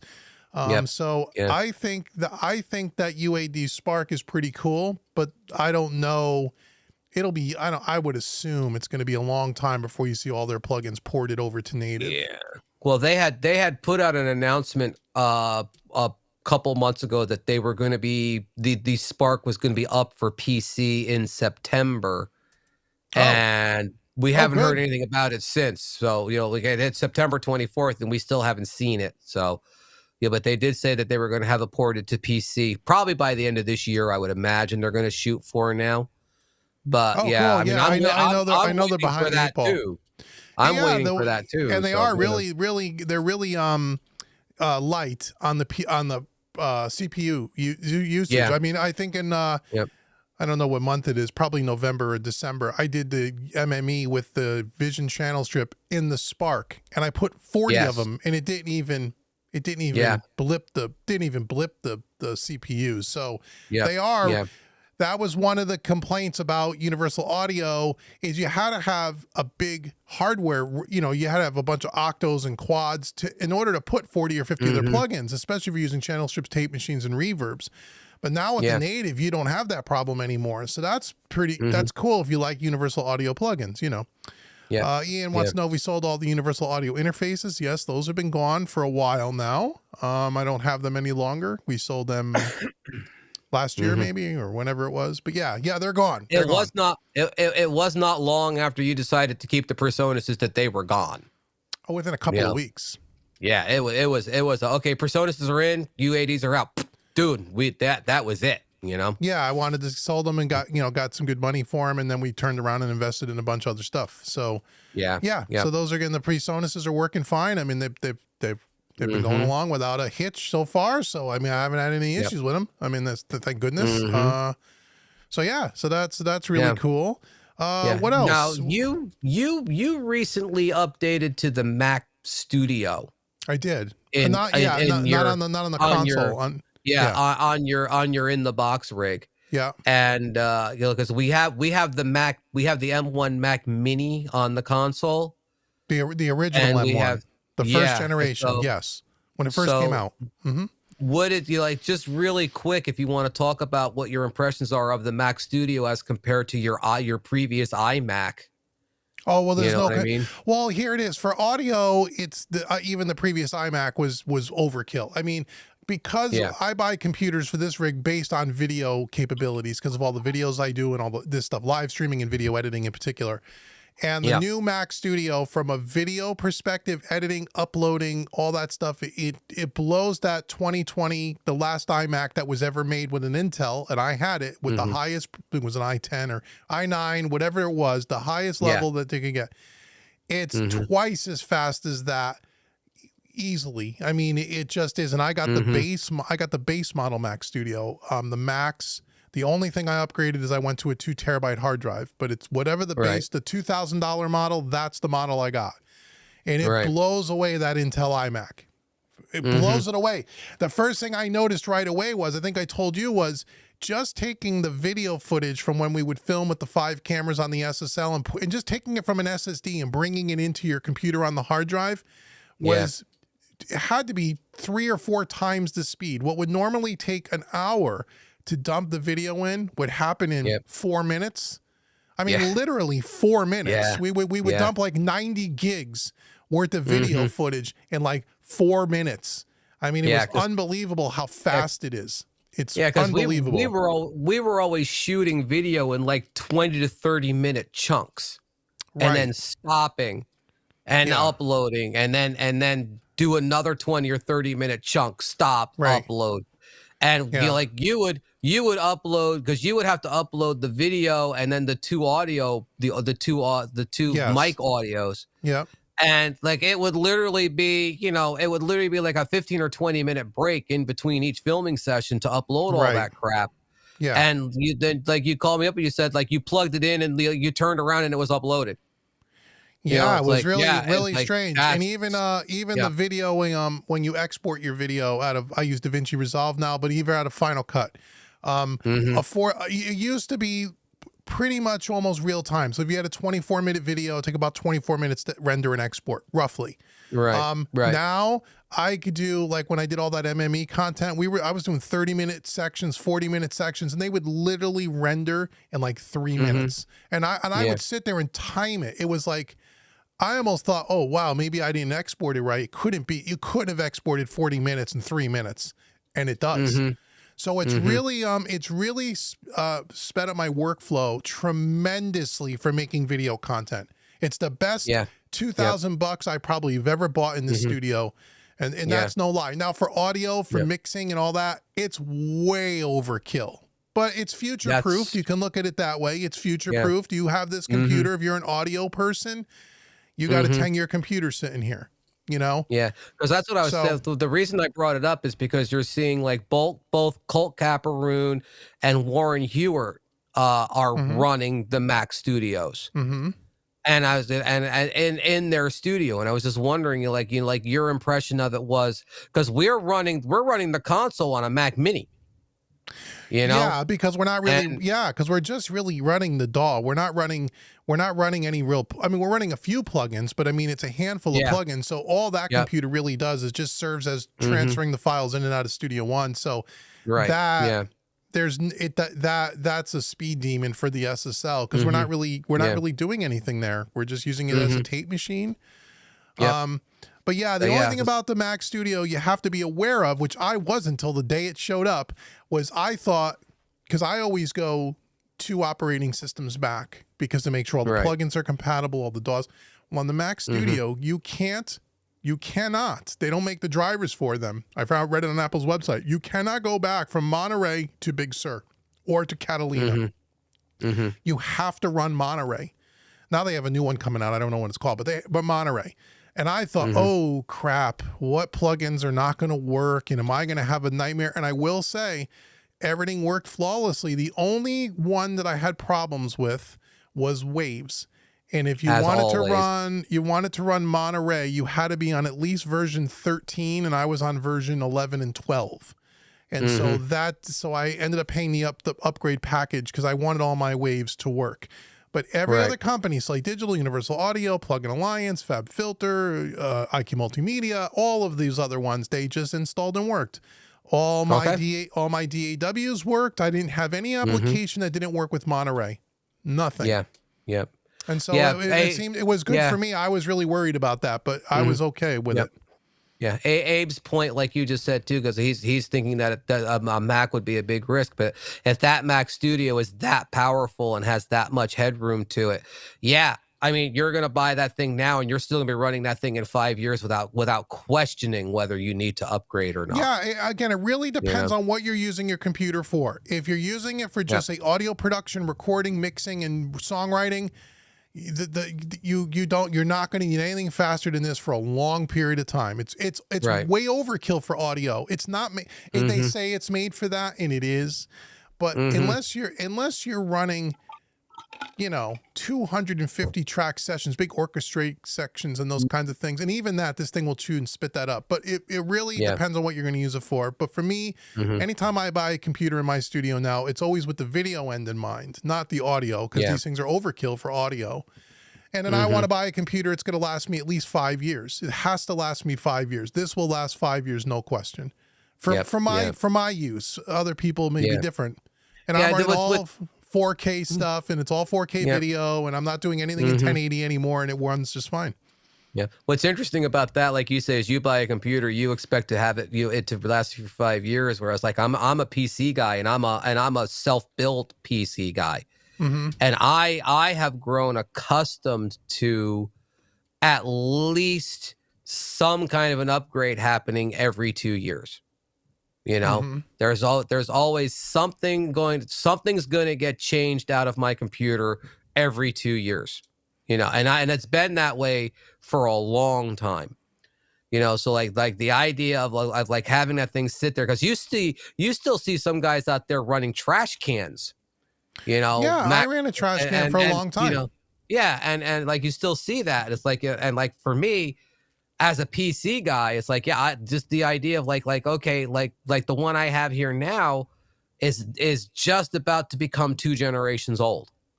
Right. And so now you're looking at it going, maybe it's time. You know what I mean? And it's like, and so like, I'm actually starting to think about getting off of that freaking conveyor belt and going with something Mac. And like, I'm kind of like waiting to see what the M2 Mac Mini is looking like when that comes out. I'm kind of waiting for that and saying if that's got enough horsepower to run this studio, which is a full hybrid studio, and yes, I do have 2,000 plugins.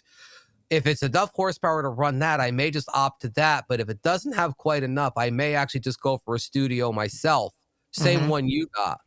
You know what I mean? And just say, just bite the bullet and say, okay, have it. It'll be overkill for the next couple of years, but 3 years from now, it might be just enough. You know what I mean? I think it'd be more than 3 years. I mean, again, if you're just doing audio, I can't imagine what's going to happen in the audio world that's going to make that computer not fast enough. That doesn't even make any sense to me. You know what I mean? Because plugins don't take up a lot of space, as it were, on the computer. You get 2,000 plugins. You think, well, that's taking up a massive amut of space. It really doesn't. The file sizes are fairly small. And if you're going to run if you run them all in your session.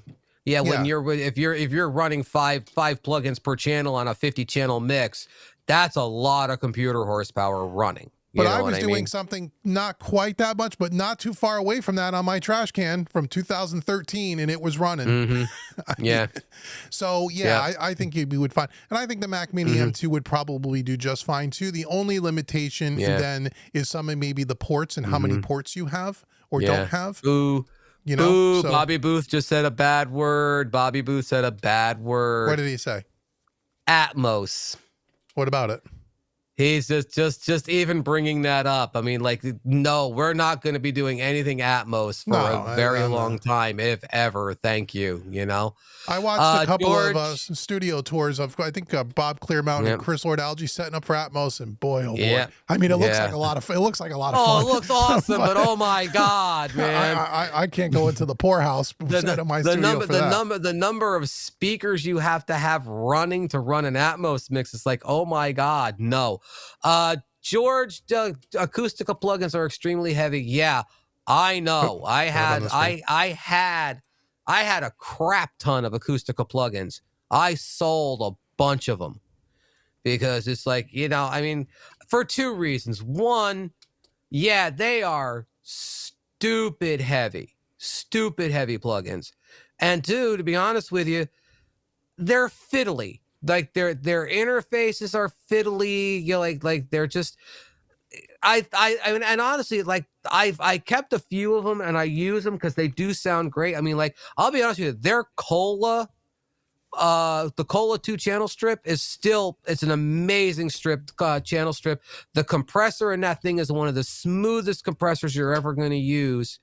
So I did keep that one, but I dumped a lot of them because like the interfaces are really fiddly and like they got, to me, it's like they got really, really cute with the design. Like they fell in love with their GUIs. You know what I mean? Mm-hmm. And like they're just really fiddly. Do they sound good? Yeah, they sound great. They're extremely heavy.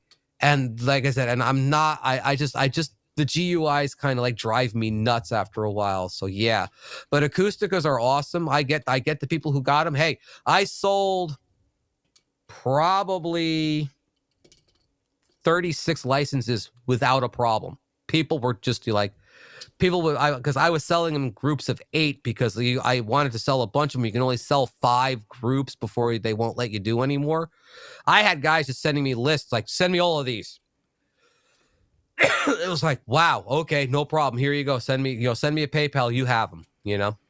Yeah, a lot of people talk. I've tried them once a long time ago, and like you said, the interface, I hated them, and it wasn't. You know what? And I can't even say I hated the way they sounded because I couldn't even get to the point where I can listen to the fucking plugin because the interface drove me nuts. You know what I mean? They may sound wonderful. I couldn't even get that far, but a lot of people will. I can't tell you how many times on home recording Made Easy I'll compare 7 different LA2 ways. Well, if you get the Acustica one, it blows them all away. I'm like, yeah. But I've tried Acustica and I don't like them. I don't like their interface. I don't like their website. The guys that have them, like you said, they love them. And it's like, I think it's one of those little kind of boutique-y, niche-y things. If you're into that thing, and it just, it didn't, I tried to get into them. I couldn't get it. I couldn't do it. So, but you know, so I have no experience with them other than the one time I tried them, I deleted I said, forget it. I'm not dealing with this. I like their design philosophy of they're not algorithmic plugins. They are basically convolution plugins. So they're running everything through impulse response. So like, I mean, but you know, like modeling, they have to model an actual physical piece of hardware to get that impulse response. So these guys are going in deep. I get it. You know what I mean? Yeah. But like I said, to me, they're just a little bit too fiddly. And yeah, Bobby Booth, their free ones are not that good. Yeah, I tell you, I have all of them. And I almost never use them because they're not that. The free ones are they're just a little taster. But I think they're also limited as far as capability is concerned. I can't prove that. So that's not an accusation. That's a supposition. But I think that they're actually free ones. I think they're downgraded. They downgraded the engines in them to the point where you're not getting nearly as much, resolution out of them as you do with the premium plugins. Well, they want you to buy the premium ones. I mean, it just makes sense anyway. But I get it. I know guys love them, and the ones that love them, and that's great. It just never really turned me on enough to try it. That's one of those things. It's an all or nothing. You're either all Acustica or you're not. You know? So and I get it. Yeah. But yeah, going back to the Mac Studio, if you're in the market for it, if you want to know how it works, it does work fantastic from what I've seen. And there's other guys, like you said, Colt and Warren, they've all done reviews on it. And I had no issues with it, no issues installing anything. Everything seemed to work, knock on wood, and it is unbelievably fast. So that is the claims that they say are true. You almost can't believe how they developed something that was that much faster than the latest Intel. I mean, it's really like, it's not like, and I'm not talking about, they'll put up because you can get geeky with it, do all these benchmark tests in the meter. I'm just talking about just sitting in front of it and just watching it run, or just exporting a piece of video or uploading something from a hard drive. It is literally 2 times faster in minimum. I mean, it's unbelievable. I don't know how they did it. But they did it. Yeah. I don't know. I've been a computer geek my whole life. You know what I mean? Like I've been a computer geek. I follow it and I follow it. And whatever they are doing with those ARM processors, whatever they discovered, they found something that nobody else has. And it just like, it was a quantum leap in computer power overnight. Well, you got to think stunning. it's been in development for probably 10 years, and you just heard about it, when it came out. But some people, Apple, I think, is one of those things. You either love them, like I said, you got the camp. You either love them or you don't love them. And and there's a lot of things about them I don't like, and you're locked into the ecosystem, and they're pricey, and all of that is true. Although I think I still will say the Mac Studio for $2,000 is a pretty reasonable price for what you're buying. But the one thing about Apple that I've always kind of loved about them is that, and I've had lots of Apple computers in my studio over the years, you just plug them in and they just work. And you want simplicity and plug and play. I don't know that you could get something better than that, but I don't know. Let's see. Do you have any opinions or experience with Link's Aurora A&D converters? I do not. Again, I know, like Apogee and some Orion, and they make high-end, or I should say they make highly priced converters and gear, and I'm sure it's wonderful stuff. But I don't have any experience with you to tell you if it's good or not. My guess is it is good, but I don't know. I don't know. And the people who talk about them tell you, I mean, you hear people talk about, say that even like that they made a big difference to them or whatever. It's like, okay, great, but I mean, they're ridiculously expensive, and in all honesty, I mean, like, conversion wise, I mean, like I said, I'm a Focusrite guy. You have the Presonus in yours. I would almost be willing to bet money that your Presonuses and my Focusrites have the same converters in them. They could. They probably do. Or they're very similar. They're similar in price point. They're probably would imagine. That's what we've heard from other people too. Is there's only a couple converters actually out there in existence. Everybody's using the same chips or a version of it. Or a version of it. So it's like, so I just like I can't and will not let myself get hung up on the converter fight. We did a whole video series on converters already.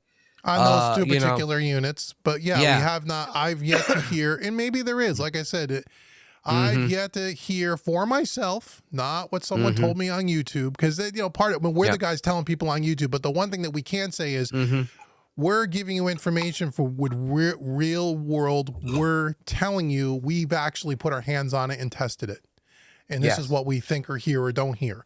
I've yet to be in a room with two sets of converters where I would ever hear a difference between one set or another. And we've listened to a couple of them, but so are there converters out there that are, regardless of price point, that are better sounding than the Focusrite or the Presonus unit? Maybe there are.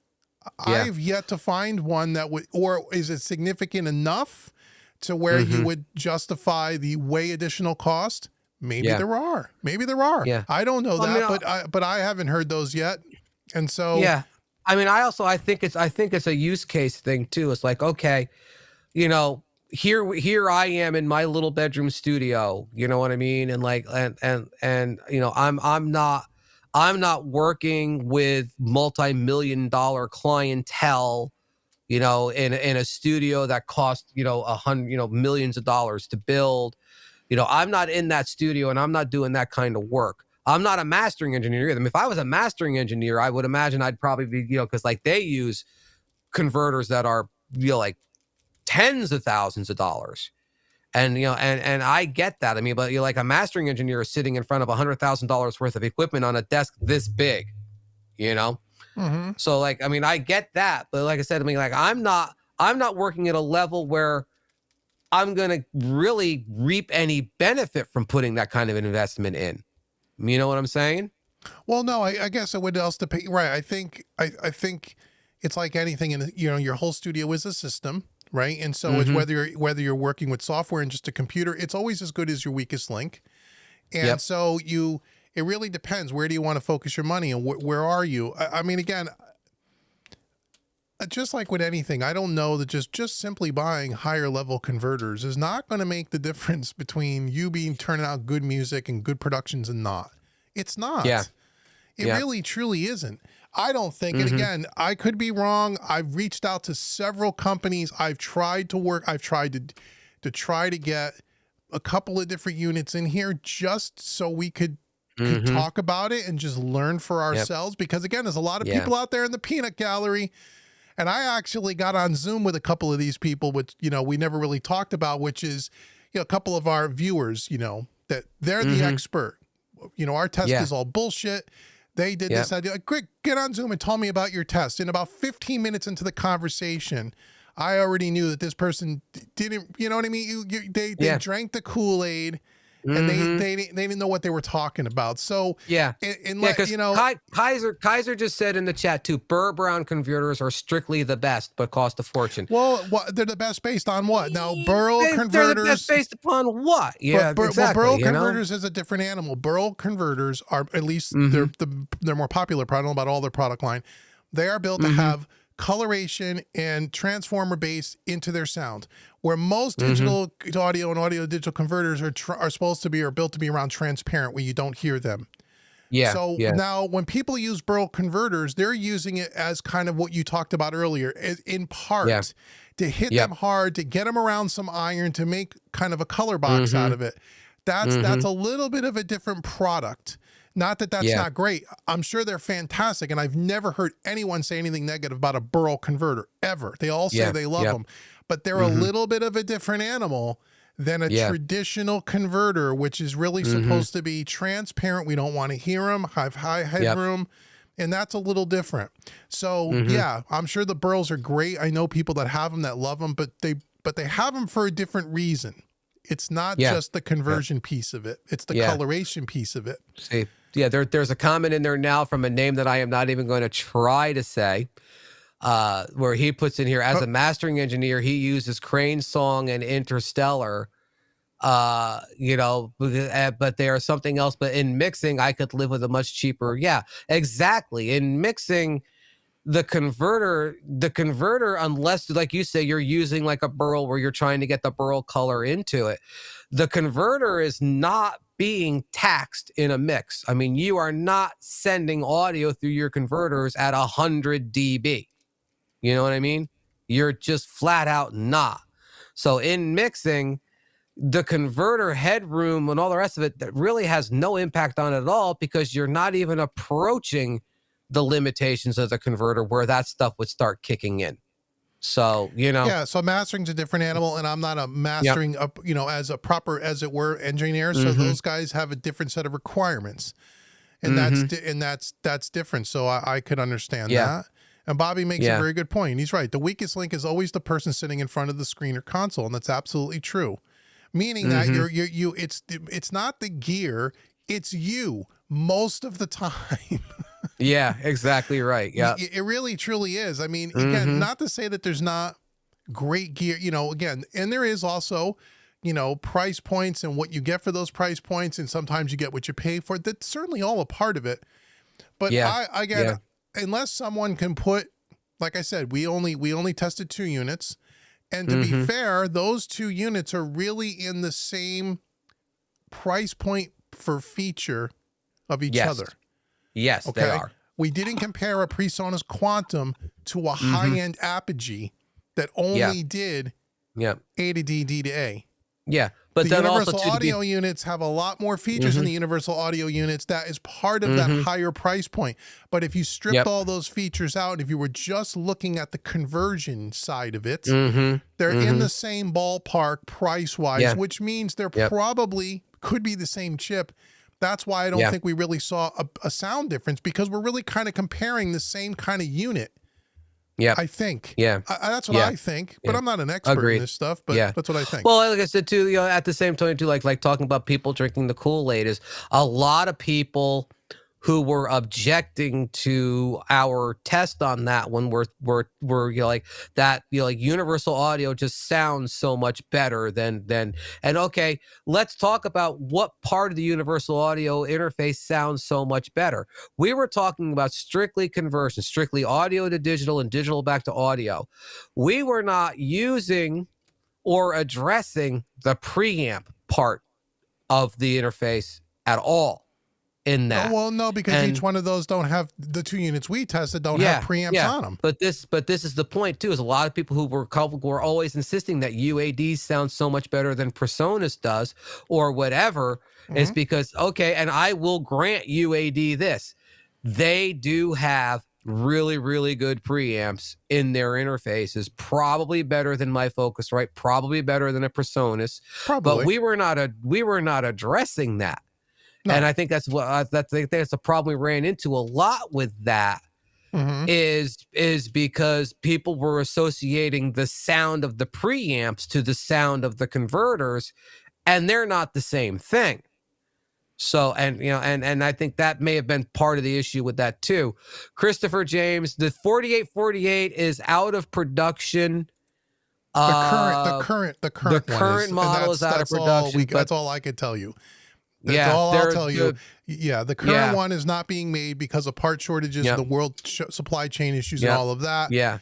But there are whispers of something. Yeah, yes. there will be something down the road. Right. When I'm not sure, but they have not given up on that product line. Yeah. And our videos almost single-handedly destroyed the secondhand market for the 4848. I really think it did. It even did for myself, because I went to try to go buy one after a week after those videos and could not find them anywhere. And prior to that, I saw a lot of them on Reverb. So I don't know if it was just our video, but what a coincidence that was. Yeah. Yeah, like I said, so we're going it may not be true, but fuck it, we're going to take the credit for it. I'll take it. We destroyed the secondhand market for PreSonus 4848 interfaces. Right. That was us. We did that. We must have did that. But I would love to listen at one point. I'd love someone to send me an Apogee or an Orion. I'd love to try. I'm just getting all for me. It's all about just learning. Yep. And I'll tell you what, if someone sent me in this, what do we have, the same amount of IO, and we really heard a difference, and I thought it was substantially better, I would replace them, and I would say, you know what, I probably would upgrade. I would. But until I hear that, but it has to be a quantifiable difference, and until somebody proves to me that that's going to happen, we're perfectly fine where we are. I'm perfectly, because I still remember my studio tour video. The comment in there that got my goat was the guy that comes in here and talked about how the Focusrite interfaces are terrible, and don't ever buy them. And I'm like, what's terrible about them? What's terrible about a Focusrite interface? I mean, okay, I have the Claret to begin with, which is a giant step above the Scarletts, okay? Scarlett interfaces are perfectly great interfaces. I had Scarlett interfaces for years, and I've said a million times, hundreds of hours, thousands of hours, hundreds of thousands of hours of amazing music have been produced on Scarlett interfaces, okay? Sure. I mean, for that matter, before Rhett Shull started doing his live stream concerts, his interface was a Generation 2 Scarlett 18i20.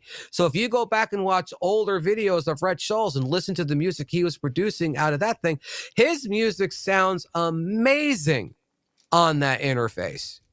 And I'm not prejudiced because I've known him for a long time and I'm his moderator and so on and so forth. I'm not prejudiced that way. His music sounded amazing on that interface. So for people to come in and denigrate us as you can't get good sound out of a Focusrite 18i20, but that's just people don't know what to do. You don't know what you're talking about, dude. I deal with that Shut up. Yeah, I deal with that every single day here. So those are people that don't really understand. So right. The quality of your music is not dictated by your interface. Yes. Are there the differences between a $99 interface and a $2,000 interface? Yes, of course there are. Yeah. Of course there are. But does that mean that you can't make good music on a $200 interface? Of course not. Of course not. It's of course not. Of course not. Yeah. So those are people that just don't know what they're talking about. Yeah. The constant argument about, price equaling, quality to a degree. Yeah. But as far as like price equaling results, no. It's like Bobby said, the weakest link in any signal chain is the guy twiddling the knobs.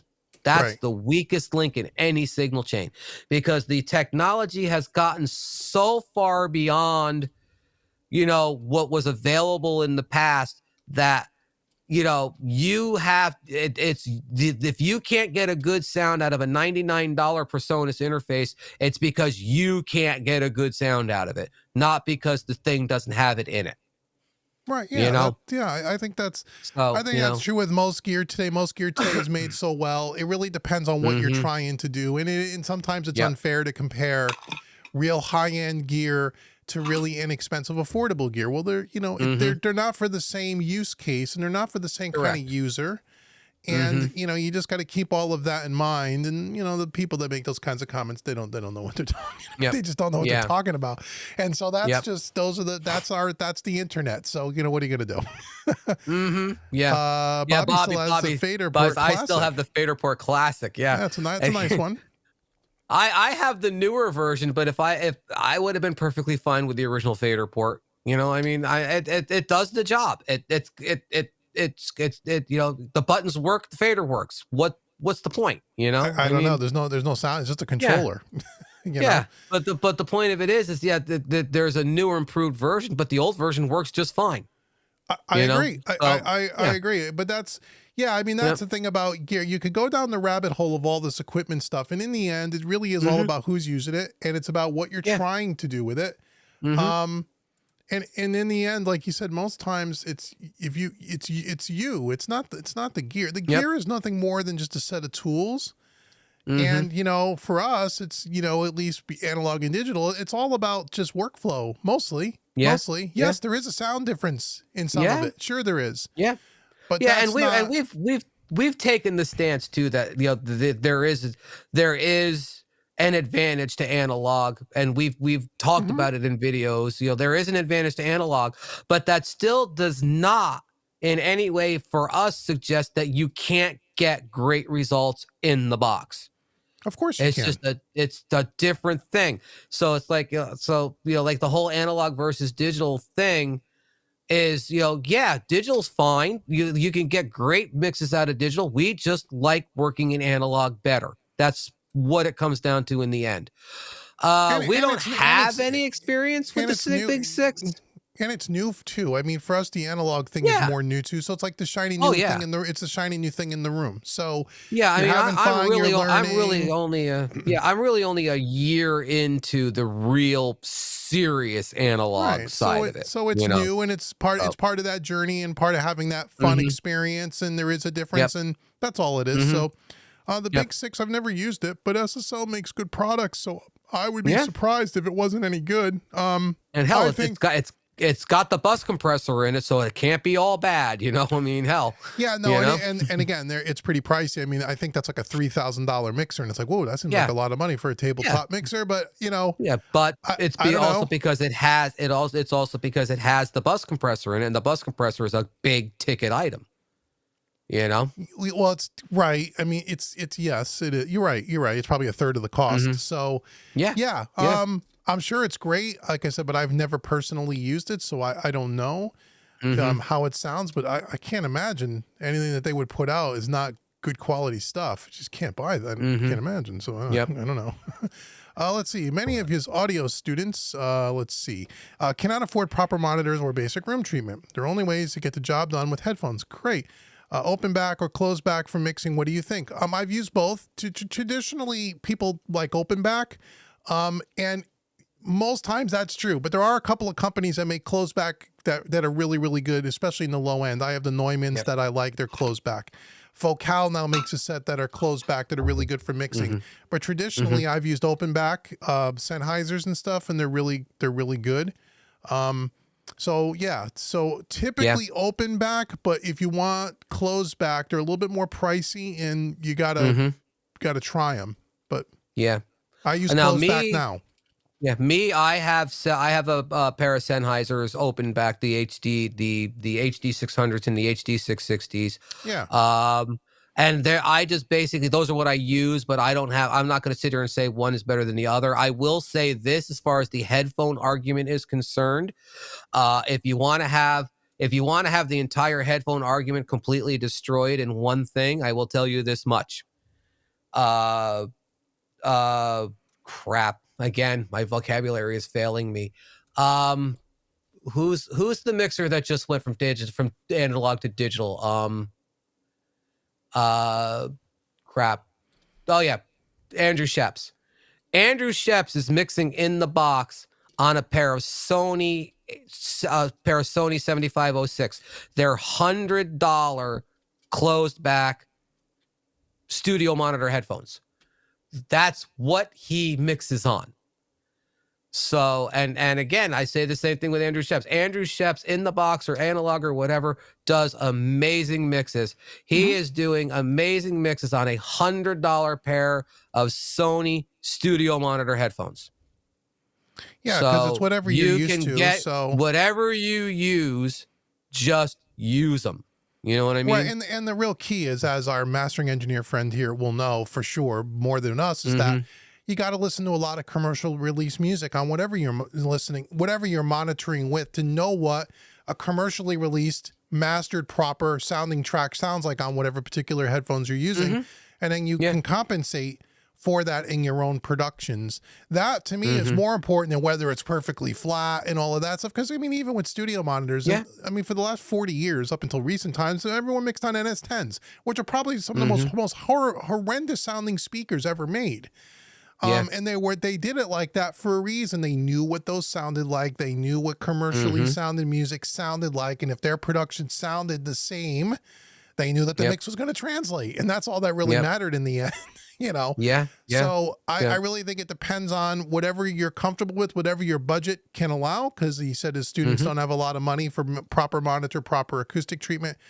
So just, you know, get yourself a decent set of headphones, listen to a lot of music on it, and just learn those headphones. And if you learn those headphones, you can make mixes sound good. You really can. Is it easier with better quality headphones and stuff? Sure, maybe for a beginner. But let's face it, Andrew Sheps or whoever else, their ears are so well trained and developed that they could mix on Apple earbuds and the mix would still sound amazing. Well, they just know what they're doing. Yeah, that's exactly the point. I mean, like when I had, you know, like when I bought my new monitors, I sat here for hours just listening to music. Yeah, so and not just like, you know, listening to commercial releases, listening to my own mixes, listening to your mixes, you know, just like for hours listening to mixes. Every time I get a new set of headphones, I spend hours listening to music on them. So that you're tuned to them, you know what music sounds like on them, and you know, and that's the whole idea. As we've said it 100 times, know your room, know your speakers, listen to everything, so that you know what music sounds like. You know what if your mix sounds like what music sounds like in your studio, then you know it's going to translate. It's a matter of putting in the time to learn what you have. That matters more than anything else. So, you know, so it's like I said, yeah, you can mix on a pair of $100 Sony headphones. You can mix on $3,000 monitors. Yep. As long as you know what the music's supposed to sound like, it's going to work. So, you know. And if you're going to mix on monitors, certainly you want to treat the room, and that's all part of it. So, Yep, exactly. I can't say that name. Kazegza. I think the West Audio hybrid NG500 technology is the future of our industry. I would agree. And I would agree with that. Their digitally controlled hardware with plugins is wonderful. They're not the only ones that do it, but they're one of the only ones that most of their product line is that way. Yeah. Neve they've got it. They've got it working. You know? And Neve is starting to do some of that stuff. And there's other, what is it? Better Maker? Is that what it's called? Better Maker? Yeah. Better Maker. Better Maker does it. Yeah. I wish all hardware was like that. Trust me. I wish it was all that way. It is an analog signal path with a digitally controlled plug-in. Right on, man.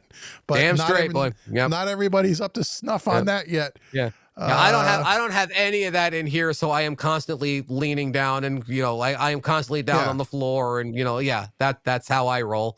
But you know, maybe it is starting to go that way as far as more and more companies are starting to do it. So that's always really cool. Yep. Let's see. Yeah. Oh, Andrew. I would just like to thank Bobby Booth for his comment. I know you had it up on the screen. Yeah, I did. Sorry, Bobby. thank you very much. I appreciate I appreciate that so much, Bobby. You know, he's been a supporter of mine for many years, and so I do appreciate you, Bob. Andrew switched to digital because his beard and hair were giving him mixed results for acoustic treatment. Big, yeah, that's hilarious.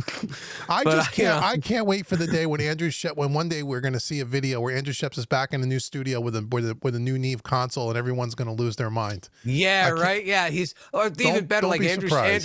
The video where Andrew Sheps is sitting in his studio with a Neve with a SSL Origin sitting in front of him, and then the world loses sight, but it doesn't have dynamics in it. Yeah, and everyone's saying that. Well, if Andrew Sheps went left all the analog, then there's all you need to know. Wait until he goes back, and then we'll see where where do all those people turn up on those things. Yeah.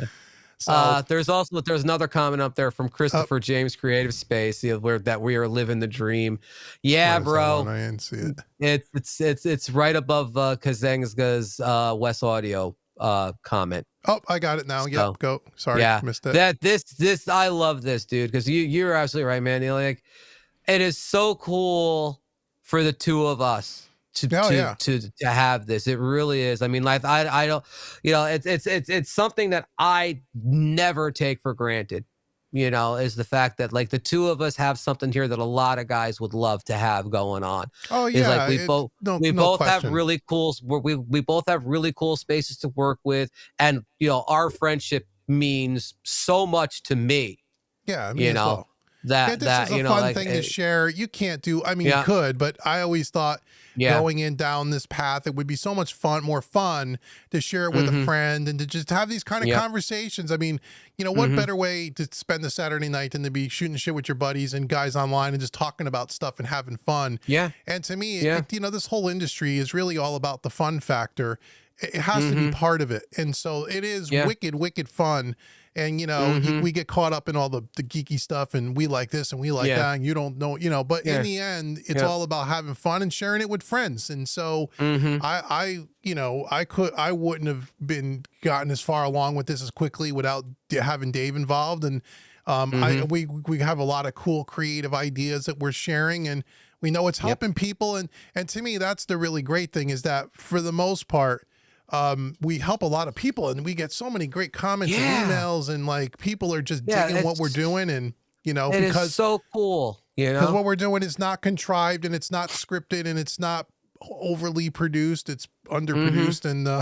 And we kind of show you everything. And we're on here going, I don't know if we know what we're doing, but we're just having fun, and come along. Yeah, I mean, like I said, it was the whole concept for the channel too, was just two dudes having fun, learning, not afraid to show the process of learning, because so many people will not show their mistakes. No, they don't. And it's like I get it too. Like, but we don't care. No, we really don't. We really don't. We're just having fun, and we're just trying to show people really what it's like. And if you get a chuckle out of it, great. Or if you learn something because you're buying a piece of gear or whatever, great. And if you're just having fun because you like listening and talking about this stuff, that's great too. I mean, that's and then on top of all this, we get to be ambassadors for an amazing company like Audio-scape. We get to be ambassadors for them. And we will, whatever we can do to help them, we're gonna do. Because not only because of what they did for us, but the fact that the stuff is just amazing. And it really is. And it's just the stuff is ridiculously good. And we missed their sale tonight. Their sale was an hour ago, and I don't know if you saw his email. He had 14 LA2As for sale today.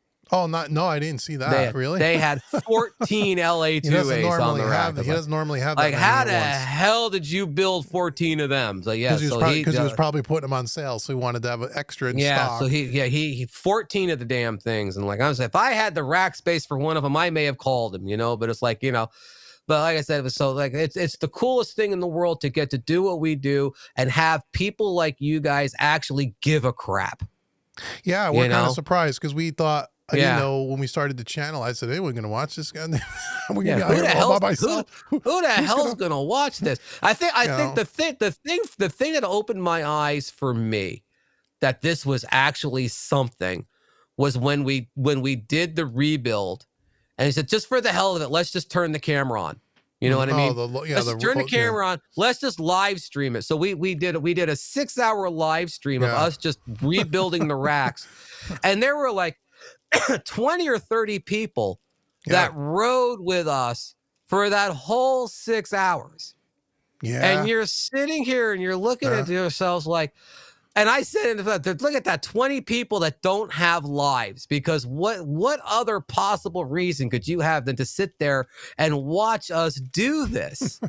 And it's like that's when it really opened my eyes to the fact that, like, you know, we are living something that a lot of other people wish they could, and how lucky we are to be able to do it, and how fortunate we are to be able to do this, and how fortunate we are to have these people give a shit that we're doing it, you know? Yeah, that's true. I mean, it really, it's absolutely amazing, you know? But, you know, but it also too, you know, and I tell people too, that it's not so out of reach. Like some people say, oh, I could never have any. Well, you know, you really could. It's, you know, you can, if you want to. Yeah. It's just a matter of how far down you have to go, you know, so it's not, if you're willing to part of this stuff too is, with the exception of audio-scape, is that, you know, this is something that's taken a lot of years to put together and to be able to do, and it's a lot of hard work, trust me. But we are lucky. But, you know, I wouldn't say we're lucky that we have the following that we have, for sure. But but the whole thing that we built here wasn't really luck. It's an enormous amount of work. It was. Yeah, you know? I mean, I know how hard you work.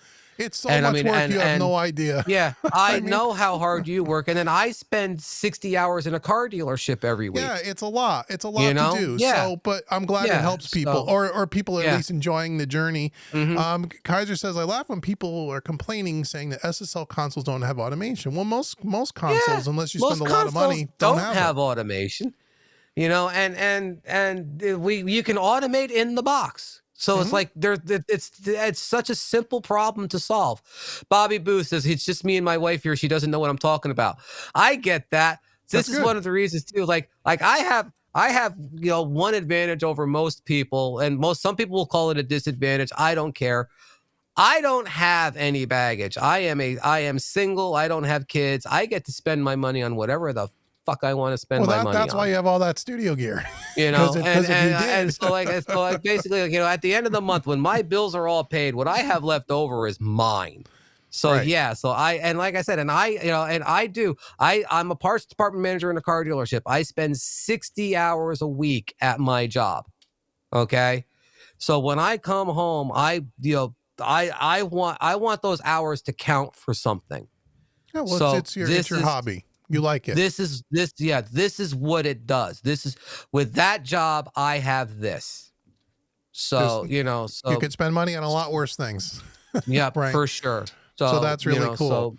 So if you guys have any last minute questions, we've been on here an hour longer than we thought we would, which is fine. And I am completely out of water. So, so any last minute things, ask them now or forever hold your peace. And again, we'll come, you know, we do this about once a month, or so every 6 weeks, whenever we have a bunch of new things that came up. I get a text from Davis, says, you want to go live tonight? And I say, yeah, that's how this works. That's how it works. And we don't do too many of them because, you know, after a while people don't want to hear us every single week, but we'll do them every so often just to catch up with everybody. And, you know, again, thanks for watching all the videos, and thanks for participating and leaving comments and, you know, share it with people. And if you have video ideas, certainly leave them in the comment sections of our videos, because we do write those ideas down, and they are on a like a running list, if you will. And all those videos, the ones coming up in the next few weeks, are all video ideas from subscribers. They just took a while to get to, but they're coming. And and I have a couple things I have to work on for the subscribers too, because we've had that gain staging video is becoming an imperative now from the comments I'm seeing. So that's something I definitely have to get to work on. We'll definitely do it. And what we try to do with the videos, just so people know, is we have these video ideas and we say, okay, let's try a couple and see how they respond. And we really, the way we gauge on whether or not we make another video like the one that we just made is how many people are watching them. So if we, you know, it's kind of like we put up a video and in the first 3 days, if we have 1,000, 1,500 views and we know that's a video topic, whatever that was, you guys want to see, and we'll make more of those. If we do one and we no one really watches it, then we don't do another video like that. We're just throwing a bunch of stuff at the wall to see what sticks and to see what you guys want to see. And then we try to make more of that. So that's why it's important that you let us know and do the thumbs up. And even if you can't watch the whole video, because some of the videos are long, but at least comment, throw that lets us know, I like that style of video. Can you make more like that? And we will. Yeah, we will. So anyhow, well, I want to thank everybody for joining us tonight. We had a lot of fun. We will definitely we'll definitely do it again soon. And stay tuned to the channel, and we'll see you guys on the flip flop, as it were. Yeah. Thanks guys. Good night. Guys. Be well. See ya.